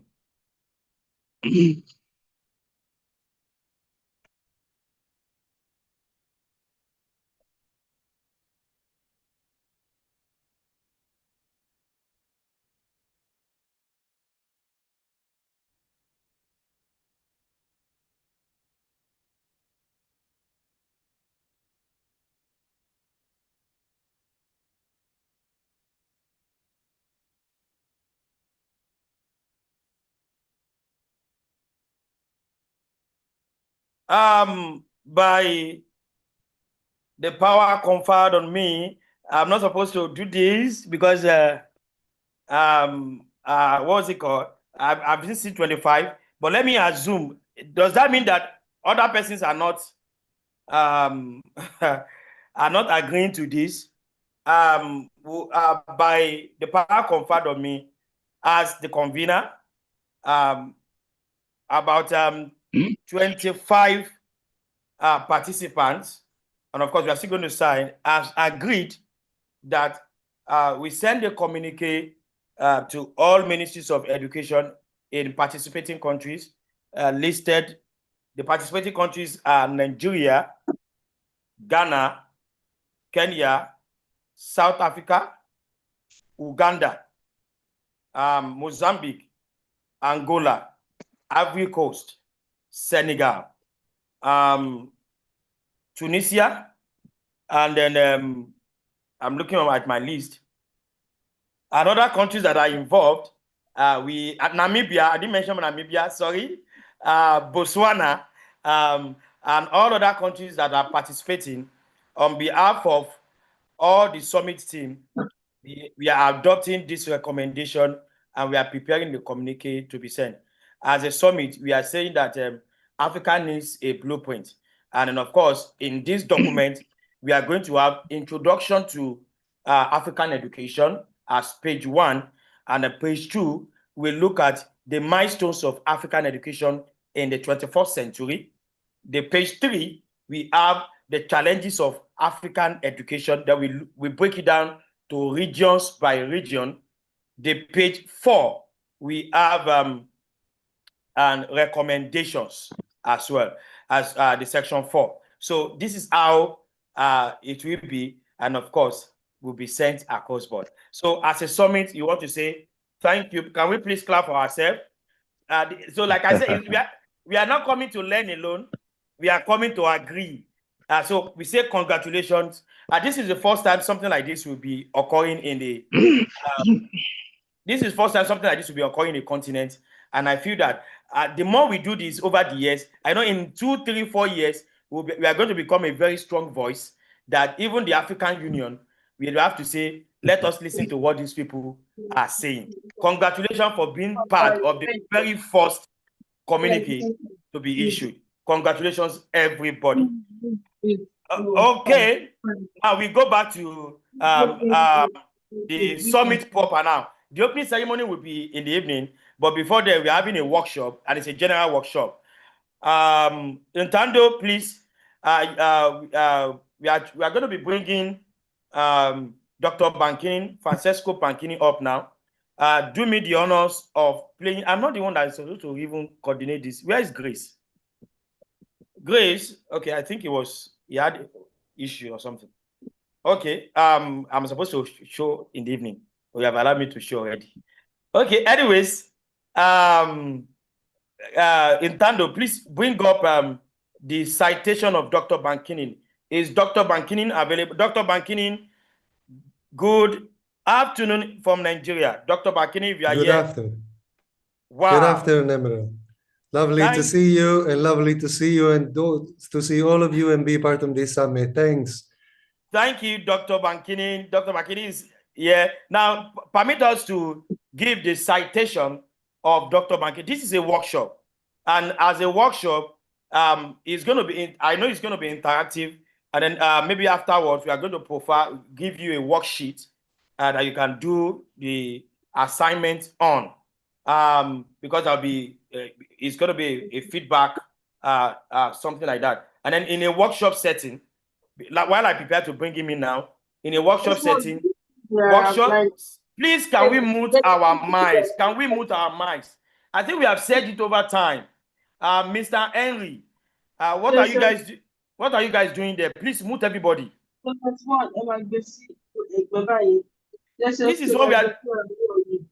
is what we have been saying. This is what we have been saying. Please, educators, we need to really learn what's it called. That's one of the reasons why they will have to take us serious. This is a professional gathering. When they say mute minds.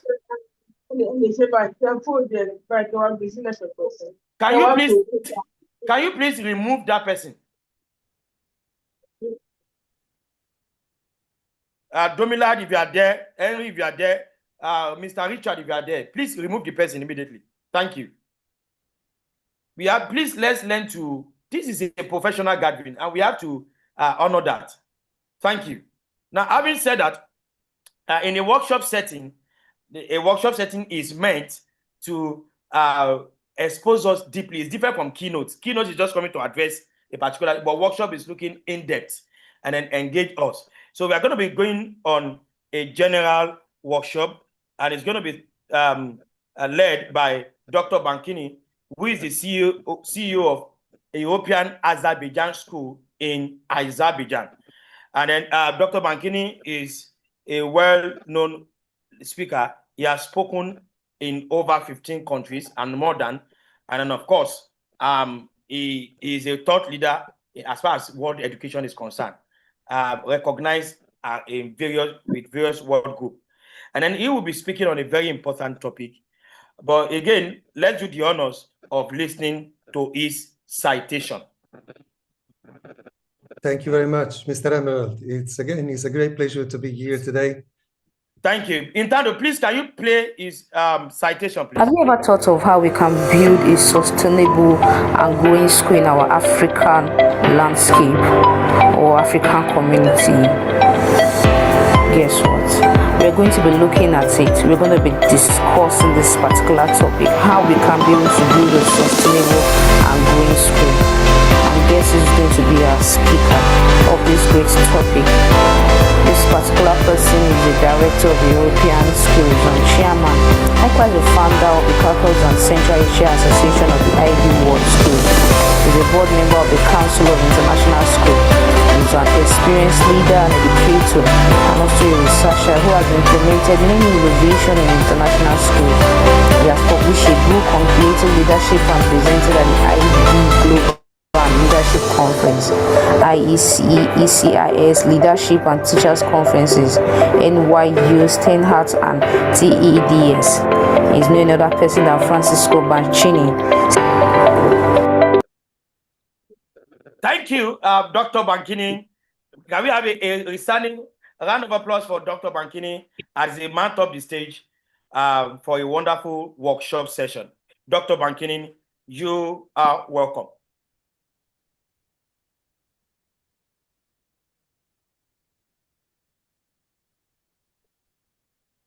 Dr. Bankini, can we? Can you hear me? I can hear you, and Please. I can hear you, and I hope all of you can hear me. Yes, you have the floor. You can move ahead, sir. Perfect. Thumb up if you can hear me, so I can see that you can hear me. Yes, we can hear you. Perfect. Really good. So again, this is my second year, and I have a pleasure to be with you for another year. I have Africa in my heart. I lived in Africa for many years, and I would like to see this continent and these many countries flourishing in the present and in the future. And what you have done, I've been able to listen to you, what you were discussing before, and definitely you can include also with the African countries, also Azerbaijan and Italy as a support. Today, I'm going to talk to you about building a sustainable and growing school community.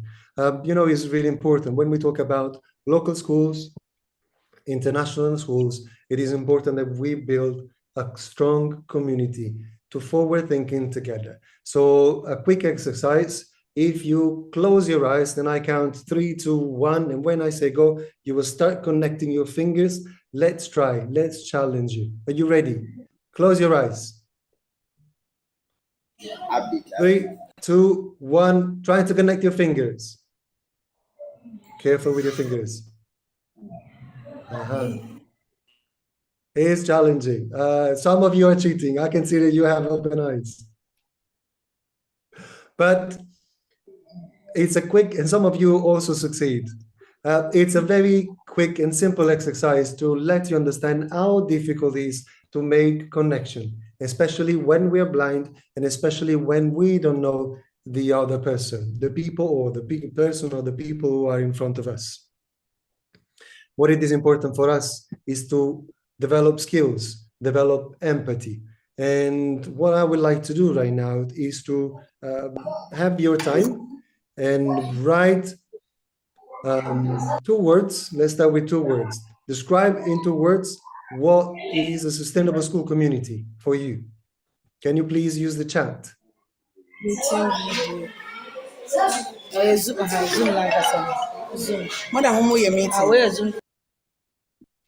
Sustainable school community. What is, in 2 words, use only 2 words. What is a sustainable school community for you? Madam,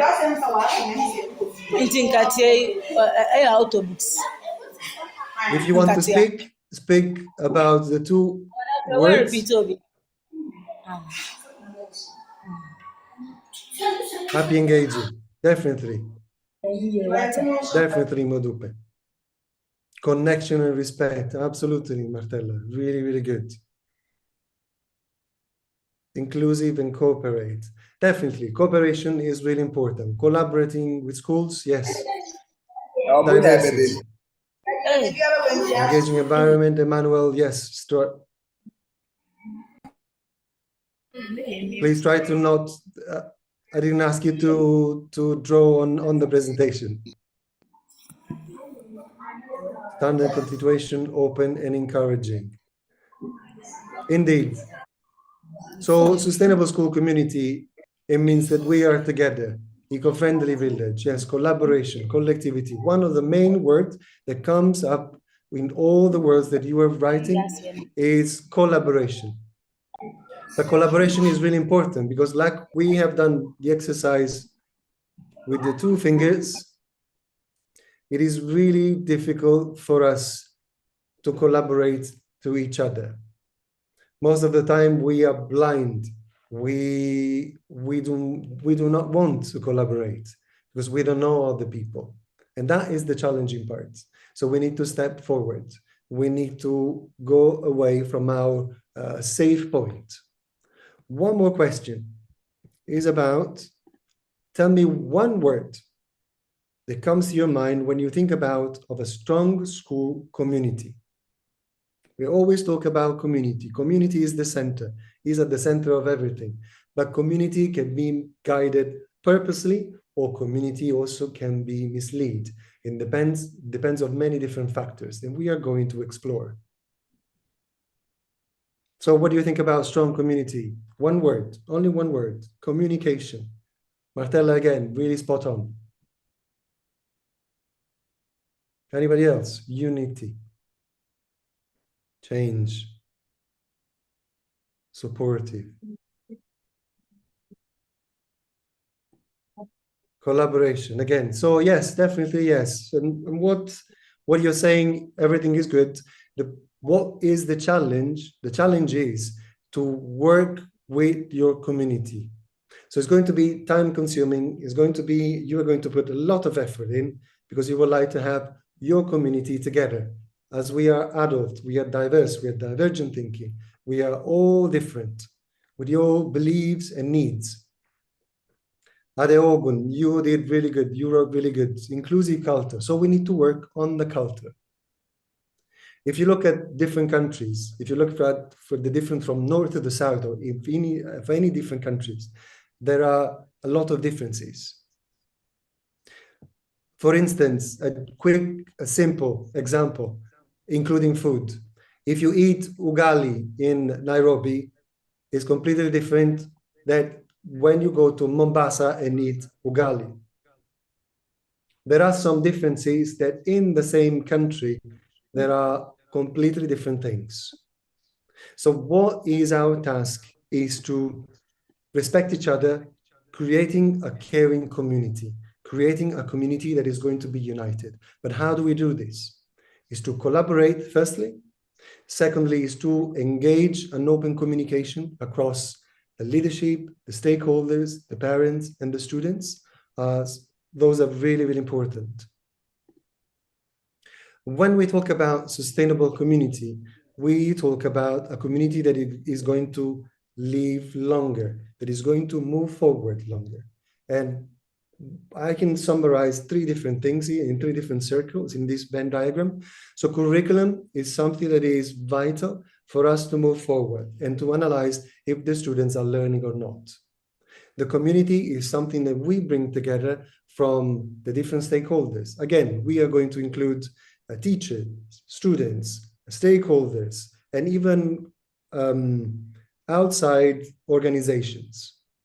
And culture is the circle that includes all these 3 points, these 3 circles. And what are we looking at? We are looking at creating a social, environmental, a sustainable social environmental continuum where academic is important, the organizational part is important, and the socialization, not only for the students, but for an entire community is really vital. But how do we do this? Again, communication, communication, communication. It's really important, the communication. Open and transparent. To create an open and transparent communication, first of all, you need to be open and you need to be transparent. Sometimes you have tough discussion to do, but other times you have different discussions to do. And you need to be able to be flexible enough to navigate the challenges.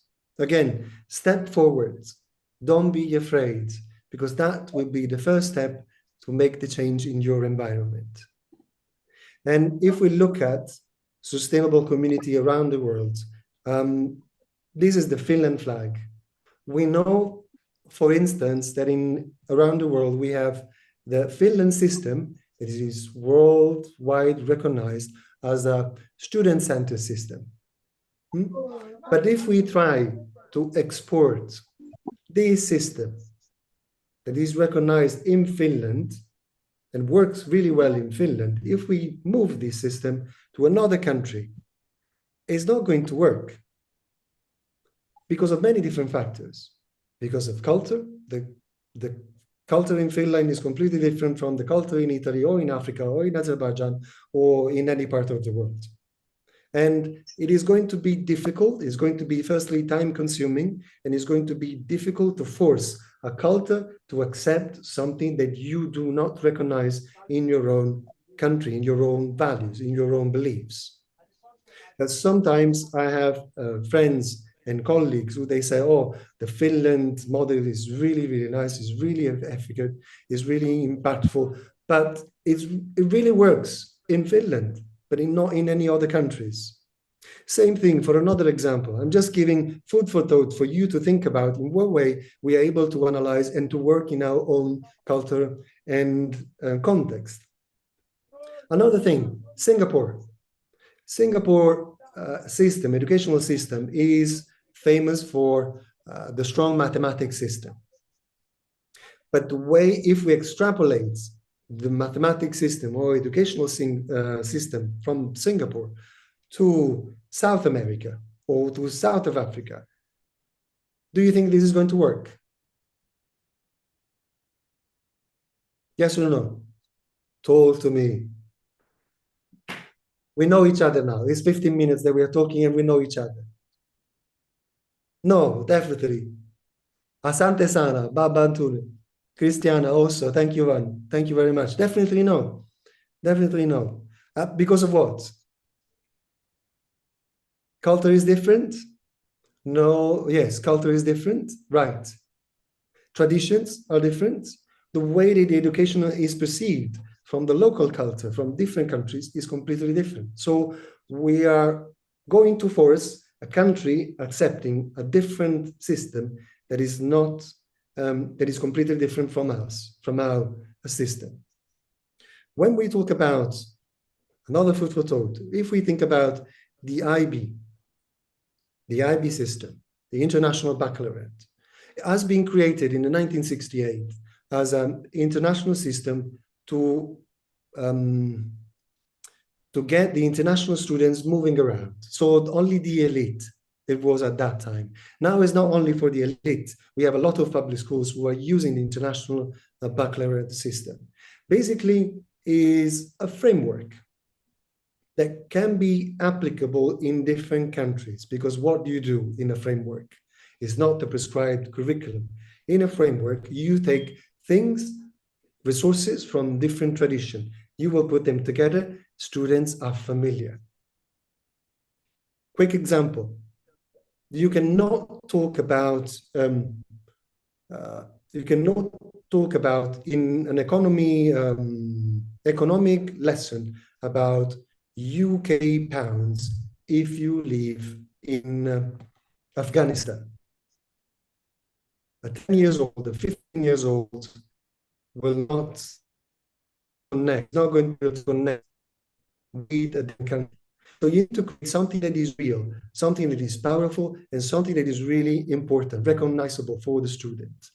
So that is the power of creating a framework, comparing of a curriculum. Greenwood School in Bali, they're mixing, there's something mixed with the IB curriculum, engaging with the sustainable goals. Sustainable goals are becoming very important right now. For some countries, is almost fashion. But if you think about, it has been since 2015, they created the 17 sustainable goals, and they set up a deadline 2030. What do you think, how many sustainable goals have been developed so far from the 17? None. We have still a lot of work to do, but I'll come back later about this. Think about your community. If you work in a school, what makes your school community strong today? And what needs to grow to make it sustainable? Think about the different example that I give it to you and try to reply these two different questions. So what makes your community strong first, and what needs to grow to make it sustainable? Sustainability became very, very important right now under many different paths.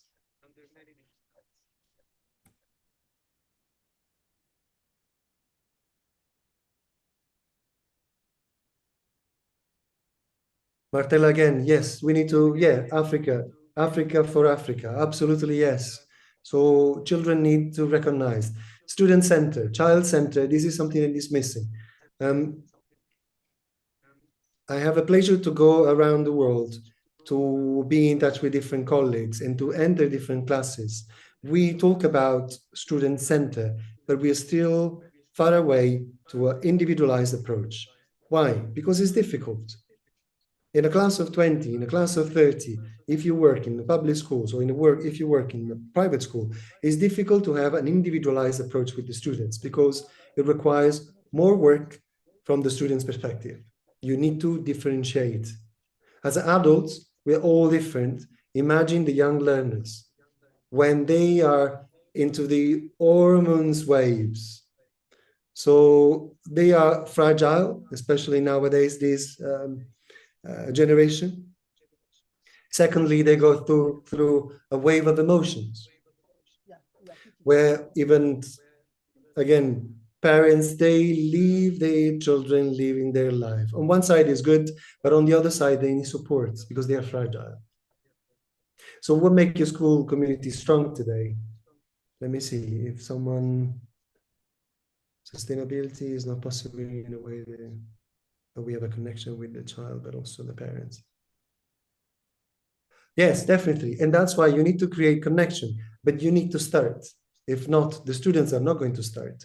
You are, as a teacher, educators, you are role models. And students and community, they perceive you as a ongoing learners. The one who, not the one who has the knowledge, but the one who has the skills and capability to make a revolution in the community where you are.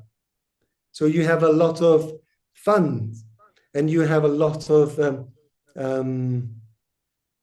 people where you are influencers in your own context. So try to use wisely, try to use a positive influencer, not only on Instagram and TikTok and using other platforms, to try to use a positive influence to make a change and to make a connection with your community. And normally I can give you 3 points to be effective influencers in your community. A philosopher, Aristotle, was talking about 3 different points: logos, ethos, and pathos. If you are able to use these 3 points with your community, you are able to influence them positively. Logos is about communication, the way that you communicate with them. Ethos is about the ability for you to be perceived with ethics. So if you say a word, you need to keep the word. You don't need to twist it, or you don't need to be sneaky. That word is that word. Third, pathos. Pathos is about emotions. Especially, I come from Napoli, so the south of Italy, and we are very emotional when we talk. Same thing like my friends in Africa. Sometimes we are very emotional when we talk, but for other countries, they do not understand. They perceive us that we are fighting, that we are arguing. But no, absolutely not. So what it is important for us is to include emotion. Think about who you have in front of you and try to touch their heart. You have superpowers as educators. And again, try to use your powers positively. Let me see if Christiana wrote, a strong community grows through collaboration, definitely, among students, teachers, parents, and local organizations. Absolutely. Fostering, supportive, and inclusive environment, effective leadership, open communication. How many of you have tried to self-analyze your context? How many of you have effective leaders in your own context? Effective means that they are open to discuss with you, positive, challenging, or they are make fair decisions. If yes, raise your hand.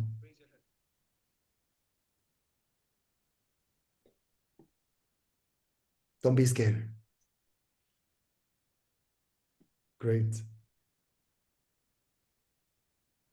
Oh, very good. So you're lucky. Really good. Very, very good. Thank you. Thank you very much. It's really important to be part of a community that is transparent and has fair equality and look forward to develop talents and skills. Let me see others. Modupe wrote, totally buy-in from all educators and family accepting that children have different abilities, which is not always academic. Yes, definitely. We don't need to look at children just on if we need to give them grades. Absolutely not. I know that we are forced to give them grades, because this is what university requires from us. Because to be accepted to university, what do you need to do? You need to give an overall grade to a student, and they will accept or will reject. Absolutely not. We are different. We have different talents. We have inner abilities. For us, it's important to nurture their abilities and skills and capabilities, not to judge a student or a colleague when you have performance management system from a grade from 1 to 10, because that is the minimal outcome that a student or a colleague can perceive. And definitely, if you have been judged, if you're going to be judged from 1 to 10, sorry, but it's not really good. So you judge me from 1 to 10, okay. And how about 11? How about 15? How about 90? Let's use number wisely in a different ways. Maybe we can use Fibonacci code instead of having from 1 to 10. And we can give different connotation. So I'm trying to give you some ideas, some food for thought, because it's really important for us. In a strong community, I would like to use a proverb that it takes a village to raise a child. So community is really important, where we are together. We're not only one. It's not only one. It's not just the leader or the head of the school or the coordinator or the parents' responsibility.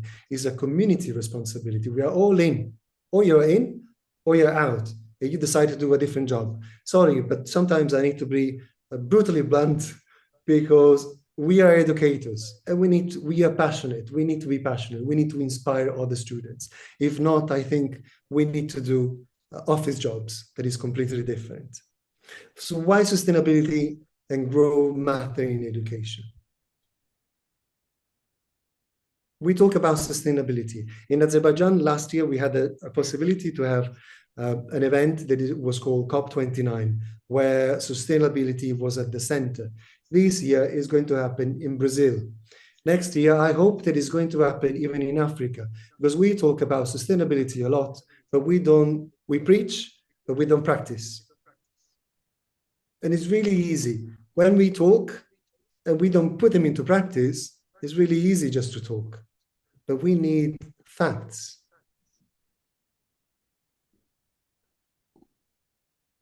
Let me see, restructuring the process of the academic progress in terms of age, maturity, and intelligence. 3 factors has to be considered. Absolutely. 2, 0 plus trustworthy system. This was the one.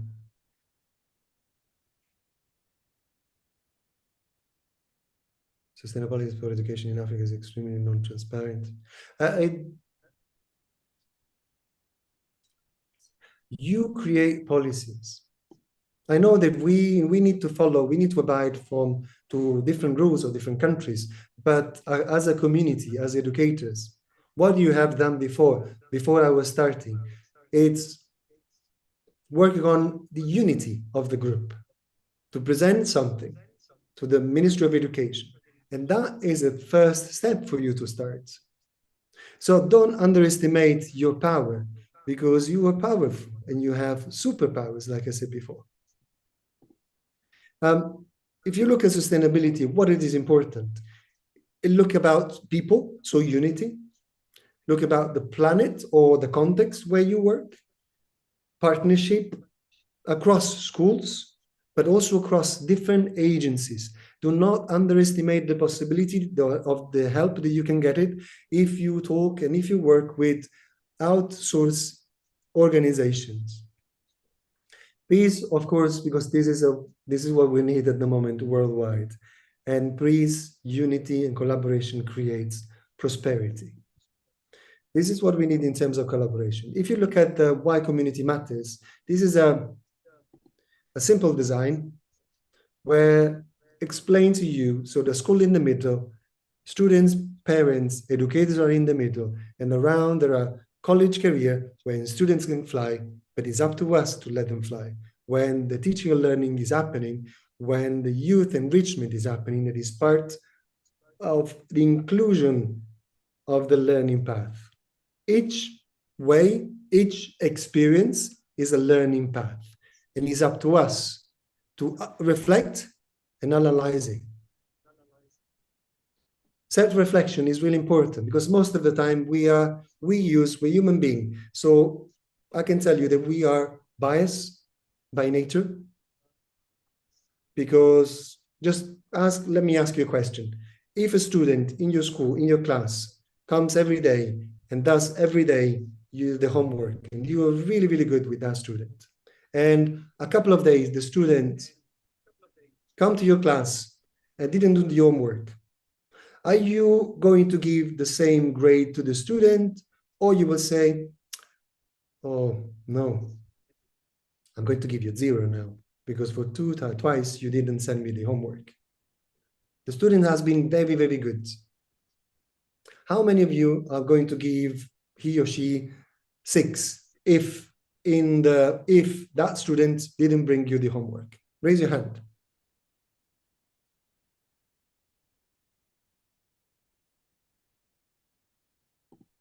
Let me go around to see.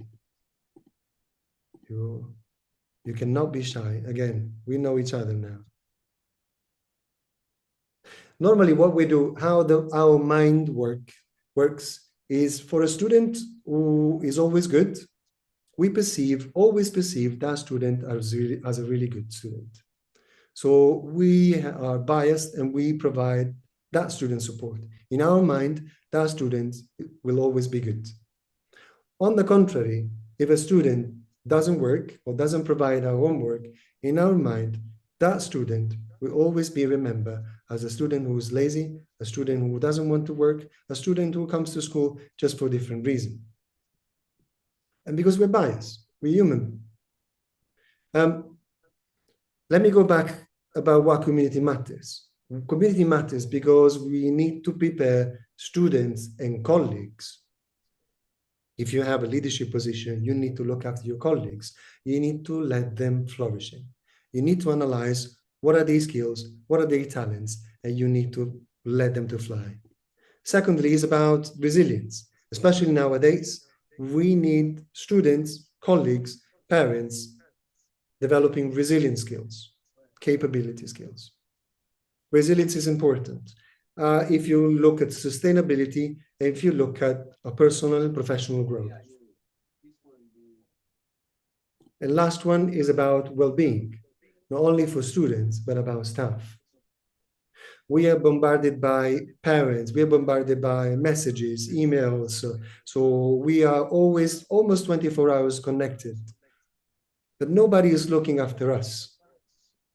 In terms of well-being, so it's easy to tell you, look after you and try to have a balance, stereotypically, because you will never do. If you're a hard worker, if you're addicted to your job, and if you love and passionate about what you do, you spend every single day working so hard to make your students flourishing.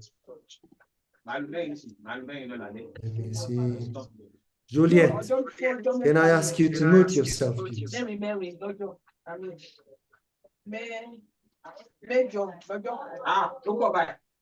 No, she is busy with another conversation.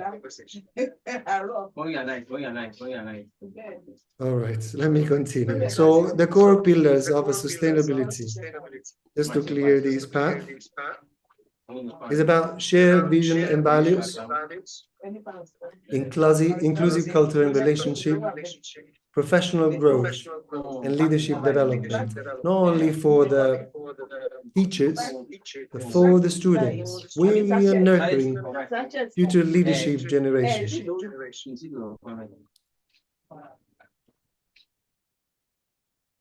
Thank you. Asante sana. If you look about another call, is about student agency and their voice. We need to be able to listen to the voice of the quiet and the silent students, because most of the time are the one that we keep aside, because they're not brave, or maybe they have some personal problems, family problems. Again, we are educators and we are passionate about giving a possibility to everybody. And what we do is to let them flourishing. Innovation adaptability comes up if we give students' voice, if we establish a student voice, and of course, community partnership and resources is about what you have. No matter if you work in a private school with a very good budget, high budget, or if you work in the public schools with a very low budget, resources nowadays you can find it anywhere, from online, on site, with reusable resources. You don't have excuses to say, oh no, I'm not able to do it. Absolutely not. Nowadays you can find resources everywhere, and I think people are open to make different partnerships because it's a growth path. So have a look at about the case scenario. I want to give you one first scenario is about a school with rapid growth but declining sense of belonging. Can you tell me which of the pillar you will use for the scenario number 1? We are talking about sustainability and community. So if you look at the tree is the leadership, the trunk is the community, the leaves are the students, and the sky are the external partners.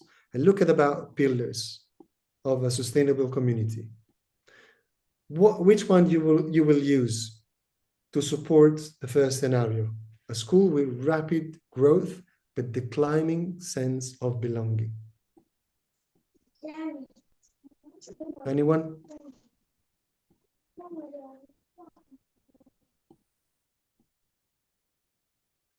Vision and values. Definitely, absolutely, yes, because you start from the purpose. If you have a purpose, people step by step are buying into your purpose, and your mission and the values are going to be embedded in your community. Collaborative leadership. Yes, we don't want leaders just to be seen like bosses. That is the old-fashioned ways. We need to put our hands in the mud. We need to work together, no matter our different responsibilities. Oh, someone came back again. Engagement of family and partner. Yes, this is absolutely yes. But start from the purpose, and you will engage your community and partners and families. They will buy in, because at the beginning, partners and parents, they will be skeptic. They were thinking, oh, why he wants us to get involved? What does she want from us? What is the second? What is the reason for us to be involved? We don't want to be involved most of the time. It's your job to do it. You are educators, you're a school, you're a teacher, do it. I'll drop my kid and he or she must come out with the high standard, with a diploma and the access to the university. Because I pay you or because it's your job? No, that is the common answer. For Francisca, say 1, 2, 3, 4. Engagement of the families and partners. Yes, definitely. Scenario number 2. A school struggling to balance innovation with tradition. A traditional school, struggle to balance innovation. What kind of pillars you will use to create sustainability?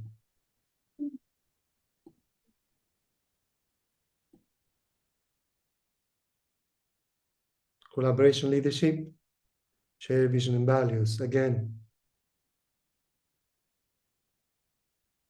5.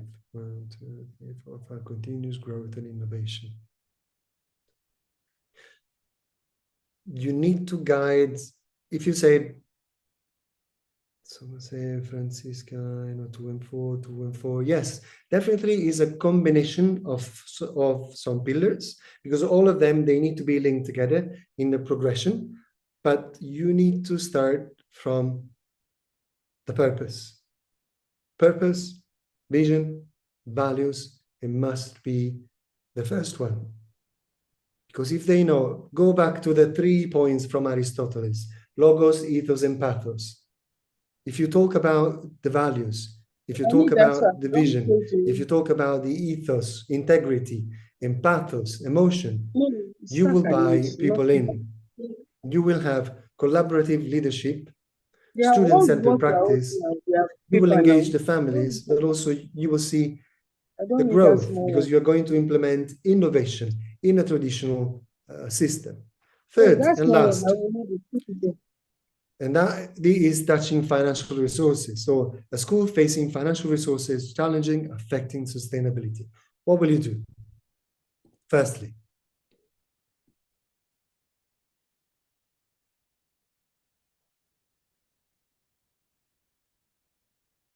structure of the school, school fees, share vision and values, action plan and implementation. Definitely, you need to have an action plan. Well, say Amuvo. With strategies, absolutely. You have to prioritize. In this case, so we can start, if a school is facing financial resources, you need to continuous growth and innovation. Babatunde writes, yes, you need to look at outsource resources to grow your community. Parents, if you look at your parents, they work in many different fields. Bring them in, ask them to work with you, and ask them that you need support and expertise. They will buy in, and you will create a community that is going to be sustainable because you use external forces. You do not only rely on your community, on your teachers. The spouse or the husbands of your teachers, use them also if they don't work in your school. Collaborate with other schools. They are a great resource. It is important for us to think in an open mind perspective. Yes, it's really important for us, and not think as we are in a school, so we are in a bubble. There is nobody who can help us. Absolutely not. People want to help. You need to make the first movement. If not, they will never do, because some of them is like our students, the quiet students, the silent students. They are shy and they don't want to disturb you. Same like parents, like external companies, or they don't know about you. So let them know about yourself. And think about yourself, self-reflection about what do you do well to build sustainability in your school, and what is one action you can commit for this academic year. This is your personal reflection and what I personally expecting from you. Although I'm not able to see in the long term, fingers crossed, I will be able to see you next academic year or even before next academic year, so you can share with me your growth, your success, your achievement, but also your challenges, because our life is full of challenges. It is a way. We start positively at the beginning of the day in the morning, and we finish at late in the evening in the morning that we're so tired. But for what we do, the achievement and the positive impact that we have in our school and worldwide, we are regenerating ourselves. A project that we did, and this is what I wanted to share with you, and maybe you can do the same. So it was called Ishik Tokomlar, that it means seeds of light. What we did, with the school, we are a private school, but we also have collaboration with the Ministry of Education, collaboration with public schools. There was a war a few years ago, and we provided support, professional development, free of charge for teachers who were living on the borderline, and also students, free of charge free education for them for a year. We're still continuing this project free of charge for parents, for teachers, and for students, because we are committed. Again, going back to the 3 pillars of Aristotle, ethos, a word is a word. If you are committed, go for it, and you will have a lot of partners. With this community, with this project that we started, only 10 of us, we were able to train after 5 years, more than 7,000 teachers, and we were able to support more than 8,000 students. And we are continuing our project because we are proud. We are seeing the outcome. We are forward thinkers, so we see the outcome. And what makes us really proud is to have an impact. Of course, each one of us needs external motivation. but not all. We are moved from different motivation, internal and external motivation. And that's what makes us beauty, because we're unique. So the project was really well and is continued to grow, and now we have a lot of partners. So when you think about growth happens when school partners and families, local communities, and international networking are together. Without being together, it's impossible. You cannot change the world by yourself. You are alone. But if you create a strong community, it's going to make a shift. And it's not going to happen by night. It's something that you need to plant every single day with colleagues that you trust, with colleagues that you want to be part of your journey. And you need to use strategy, you need to use teamwork, cooperation, you need to be open. And again, you need to be open, you need to be transparent. And what it is important is you need to have a forward-thinking plan where you know where your community is going. And you need to guide them because they need to trust you. They need to follow you. So you will have followers and you will be the major influencer. So building for future. What do we need to build the future? Again, sustainable goals. 17 of them were created a few years ago, especially again in 2015, with the timeline to have all of them implemented by 2030. How many years do we have until 2030? Time. How many? Yes, yes, more or less, 4.5. We are almost there. How many do you think? How many of sustainable goals have been implemented so far? I already gave you the answer before, if you remember.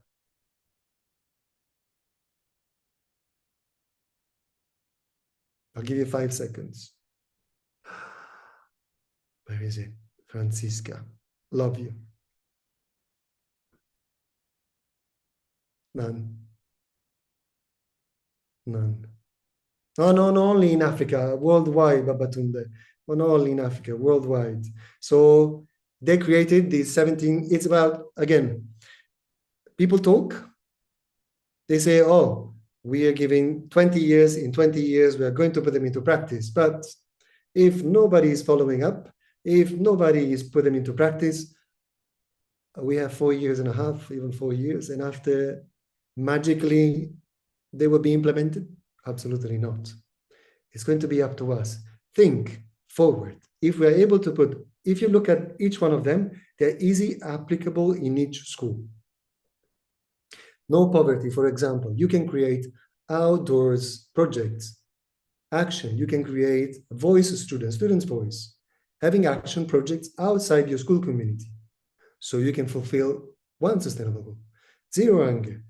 If you have a cafeteria in the school, the leftover, you can organize and provide food to people in need. And the second point is done.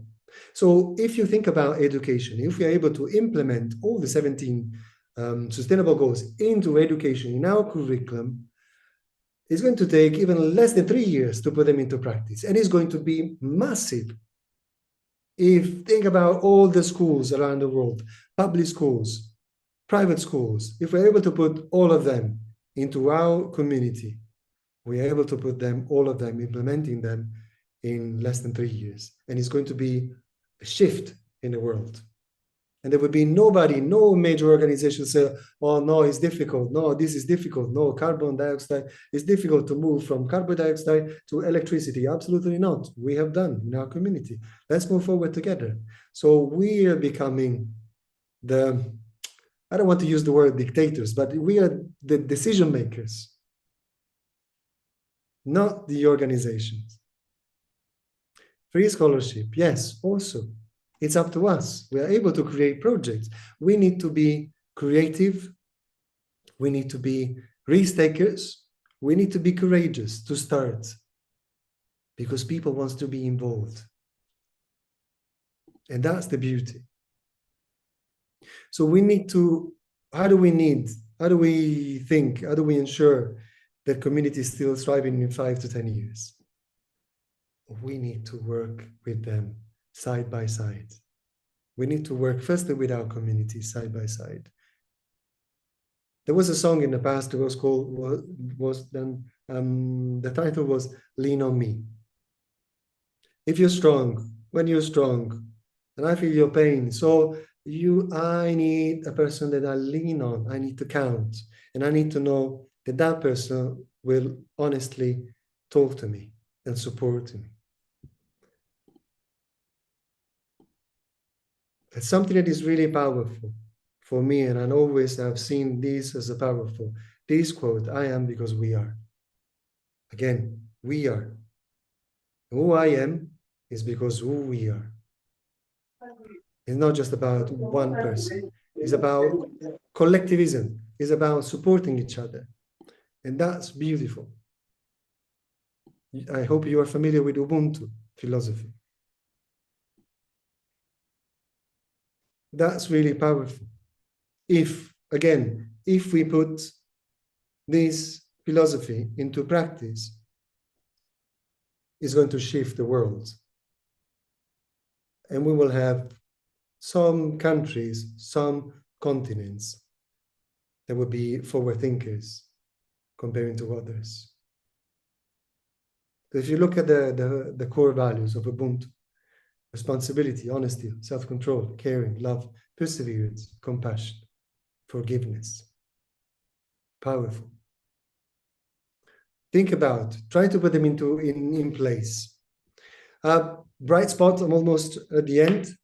Bright spot, so our life is not always straight. If not, believe me, it would be a boring life. It must be full of curves and a little bit, forgive me, but like a roller coaster, because that roller coaster will give us the vibes for us to move forward and to be resilient and to work on our talents. Takes these five actions to take home and to think and to reflect. So think about where you work, your own context, revisit the vision and values with your community, thinking that that is the first step where you're going to bring community on and stakeholder. Student agency, give a voice of the students who are silent, and make collaborative works with students who are active and students who are less active. Mix them together and look how powerful will be the action and the outcome. So when you create a partnership, create authentic partnership. Because if not, parents will say, we're thinking, oh, they want to bring me in because they want something from me. Absolutely not. Honesty, transparency. We want the benefit of your child, that is our students, and we want to see he or she flourishing. Well-being, look after your staff, because they are the engine, they are the fire, the sparkle of your school. You need to look after them in a way or another. Try to find their needs to create sustainability and long-term. One word to exit. Share one word that captures how you feel after this session. Very quick, no need. So this is a good feedback for me to understand if this presentation was effective or if I need to work on something. Be honest. I like honesty. I love transparency. We are not perfect. We always need to learn. We are learners, lifelong learners.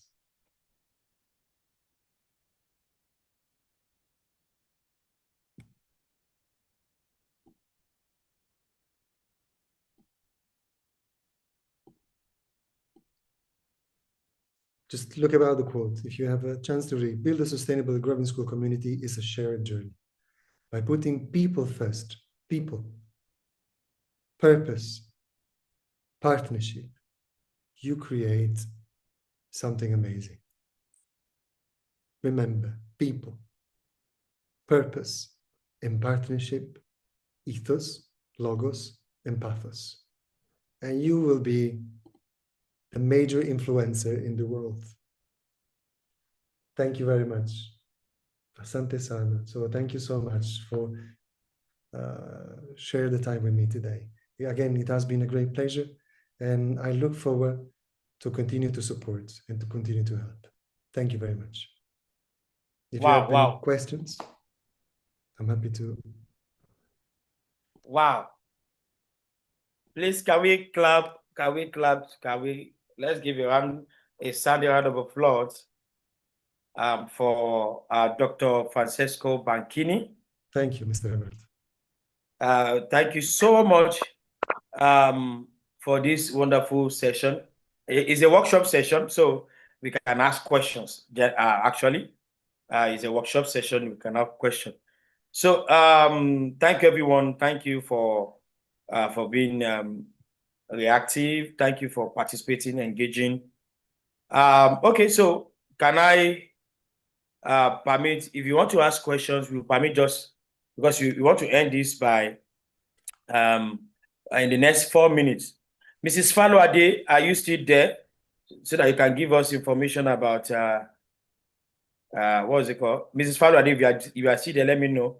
Then if you have questions, kindly raise up your hand. If you have questions, kindly raise up your hand. We will entertain just 3 questions. If you have questions, you first raise up your hand first. Is there any question from any person? If there is no question, it's fine. Even we can have an open conversation. Again, I feel very blessed to contribute to this community and this summit, and it has been really great for me. Okay, thank you, sir. Somebody who is actually asking a question, then we will also have a contribution for people that want to make contribution. Okay, we have somebody is saying, let me check. Somebody raised up his hand the other time. Francesca, you are going to open your mics and your video because we are capturing the moments. We are taking videos and pictures. Open your mics and your video. Tell us your name and the country you are reaching out from, and then of course ask your question. Then followed by Modupe Adeyinka Oni. I think those 2 questions will be enough for today. For this session, rather. Francesca. Good afternoon. Good afternoon, everybody. My name is Francisca. I'm asking a question from Nigeria.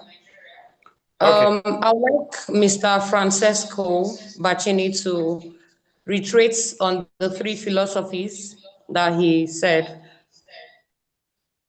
Okay, the 3 philosophies. Okay. Yeah.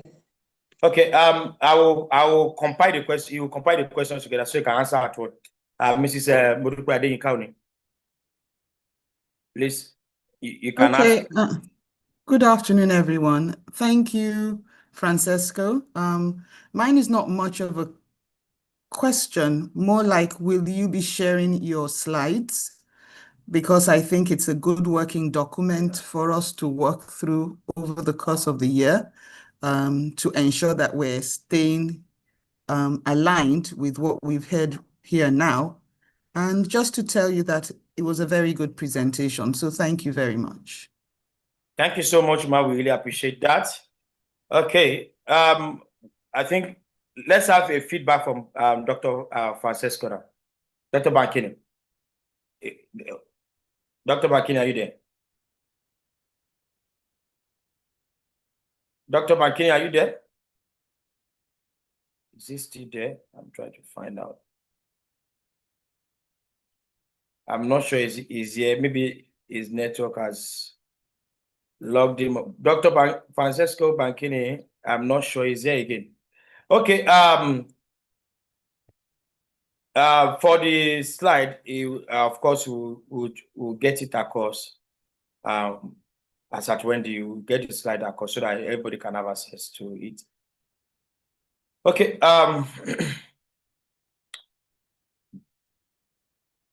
Okay.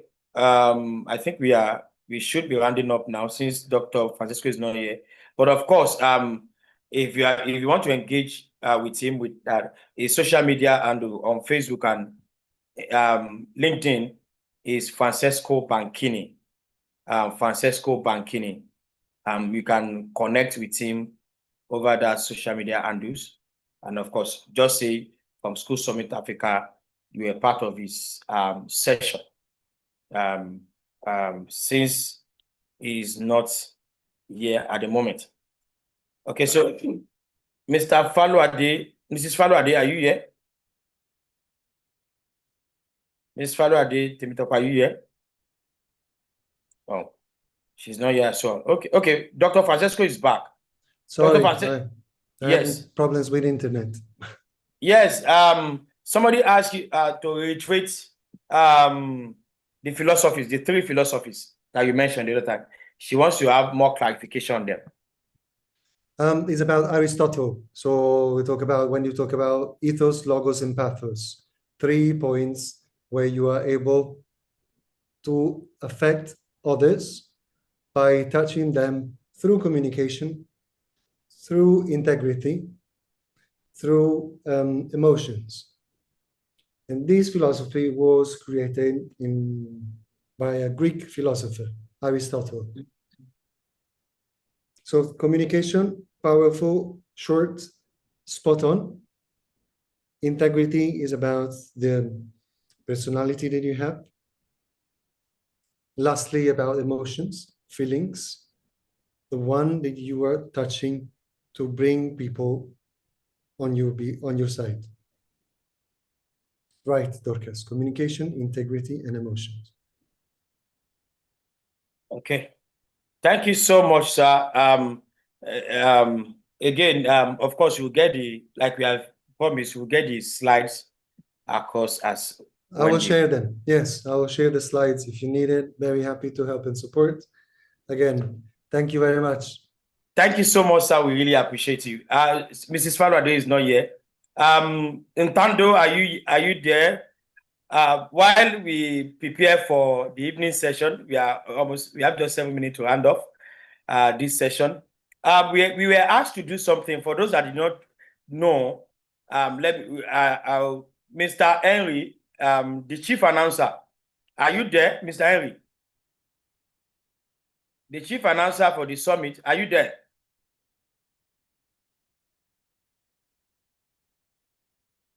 Mr. Henry, are you there? I'm trying to find out if it's okay. He's here.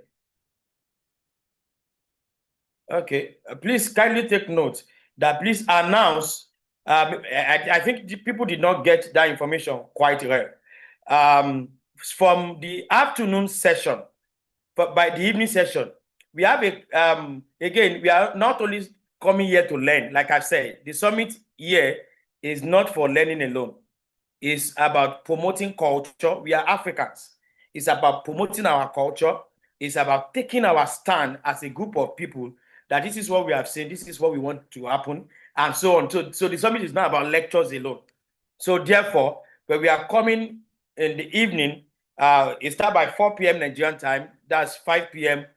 Central African time, and then 6 p.m. Eastern African time, and 11 a.m. ET for those that are joining from abroad. Those that are on YouTube too, I see you. I think YouTube people have been very active today, extremely active. Then we are sorry that we couldn't get a lot of people in. That there was a technical issue there. We are currently working on it, so we have a lot of what's it called? Let me help Ntando to give his information so that by afternoon I'll just prepare to come and do opening ceremony. So for the opening ceremony, we will be having the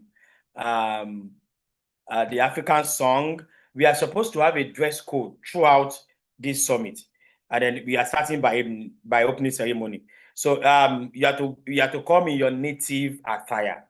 You have to come in your native attire. So I will be also I will dress in my full native attire. Then by tomorrow, what's it called? Tomorrow's session, you have to dress formal. You dress formal, and of course, and if you are in school, and then you have you are together in your place, you can wear your school wear that you wear because it's a school summit. And then we want you to take videos and pictures. You can start doing it now.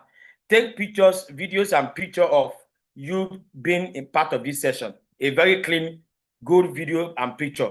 You send it. We'll put the information again on the platform. You send it in your native attire. You are doing that in the evening. Get a very good camera, a very neat one. Get it together. That you are part of the session. Take a good video and picture. You send it to a particular number that we are going to be putting up. And once you send it, we have one of our partners decided to throw. They are called Eputal Solutions from South Africa. They want to partner with 10 schools for offering a literacy consultancy program. If you know your school need a literacy consultancy program, and then you want them to really, they can go the way. They'll be engaging you for 12 solid weeks. They will engage your school for 12 solid weeks. They might also even travel down to any country to be part of ensuring literacy. So we want to give 10 schools. We are going to give 5 schools, 5 individual, and then of course from the stable of Emerald too. We're also going to be giving 3 slots for our transformative teachers and school leaders program. We want to give 3 slots to the best dressed individual. And then, of course, it's going to be live on all our social media platforms. Then, so please, if you are coming in the evening, your native attire. And as you are doing that, as you stay on your laptop or whatever design, take a very good picture and videos, send it to appropriate, what's it called? We'll send it online. Then tag School Summit Africa on Facebook, YouTube, X, and on Instagram. And then there is a live Twitter conversation that is going on now on the School Summit. You can join on X. Just find out on School Summit Africa on X. So as we are doing live streaming, we're also having a live Twitter conversation as well. So that is very, very important. Again, the time for evening is 4 p.m. Nigerian time, 5 p.m. Central African time. That's Namibia, Lesotho, South Africa, Botswana, and so on in Southern Africa, Zambia. Then that's 6 p.m. Eastern African time for Kenya, Ethiopia, Rwanda, and so on. So please, let's be on time. You see how that if some of us that did not come on time, we had to just, because in the evening, we know that there will be much more people joining. So if you want to be part of, again, in the evening, we'll be having Professor Fred Mark Banguluri, who is the founder of Academic City. Academic City, Ghana. Can we mute our mic? I think we have said that ample times. Mr. Henry, please remove that person. We'll be having again. We'll be having Dr. Mrs. Ronkesho Yombo, who is also the Registrar Teachers Education Council of Nigeria. And then, of course, we'll be having panel session. 5 panelists. I don't get it. Mr. Henry or anybody, any of the team that is there, can you remove this person, please? We will be having a panelist from Dr. Patricia Gonde and Dr. Tajuddin, Dr. Aisha Jaridi, and so on, 5 of them like that. So it's going to be a wonderful time again in the evening. So in 2 hours' time, we'll be meeting again. Share your experience about this summit. The first time this is the first session, and I believe you have learned 1 or 2 things from it. Share it on social media. Tag Emerald Edu Concept and Services. Tag School Summit Africa. Of course, you can tag me. You can connect with me. Again, don't forget that it's not about learning alone. You have to connect. Let's connect. And of course, everybody can drop their handles. Drop your social media handles. Let people connect with you. Connect with me on Oduson Olalekun on all social media platforms, Instagram, X, LinkedIn, Facebook, and of course, you can even go to the website and even learn more. We are glad to have you, and if the evening session promises to be much more better than this, it's going to be a wonderful time. From the team, in fact, I'm doing your work today. See, I'm doing and the announcement. So after this session, I will have to just stay low. Thank you for seeing my face. Maybe till Saturday, the physical session. From me and the team, we want to say thank you so much for joining. See you very soon. Bye-bye for now.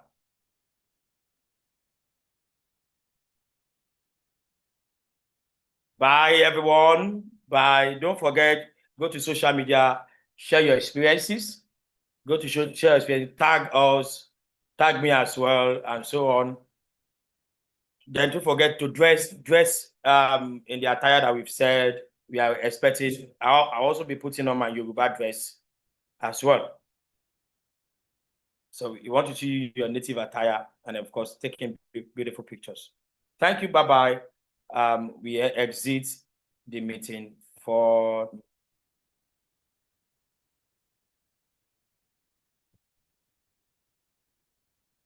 okay.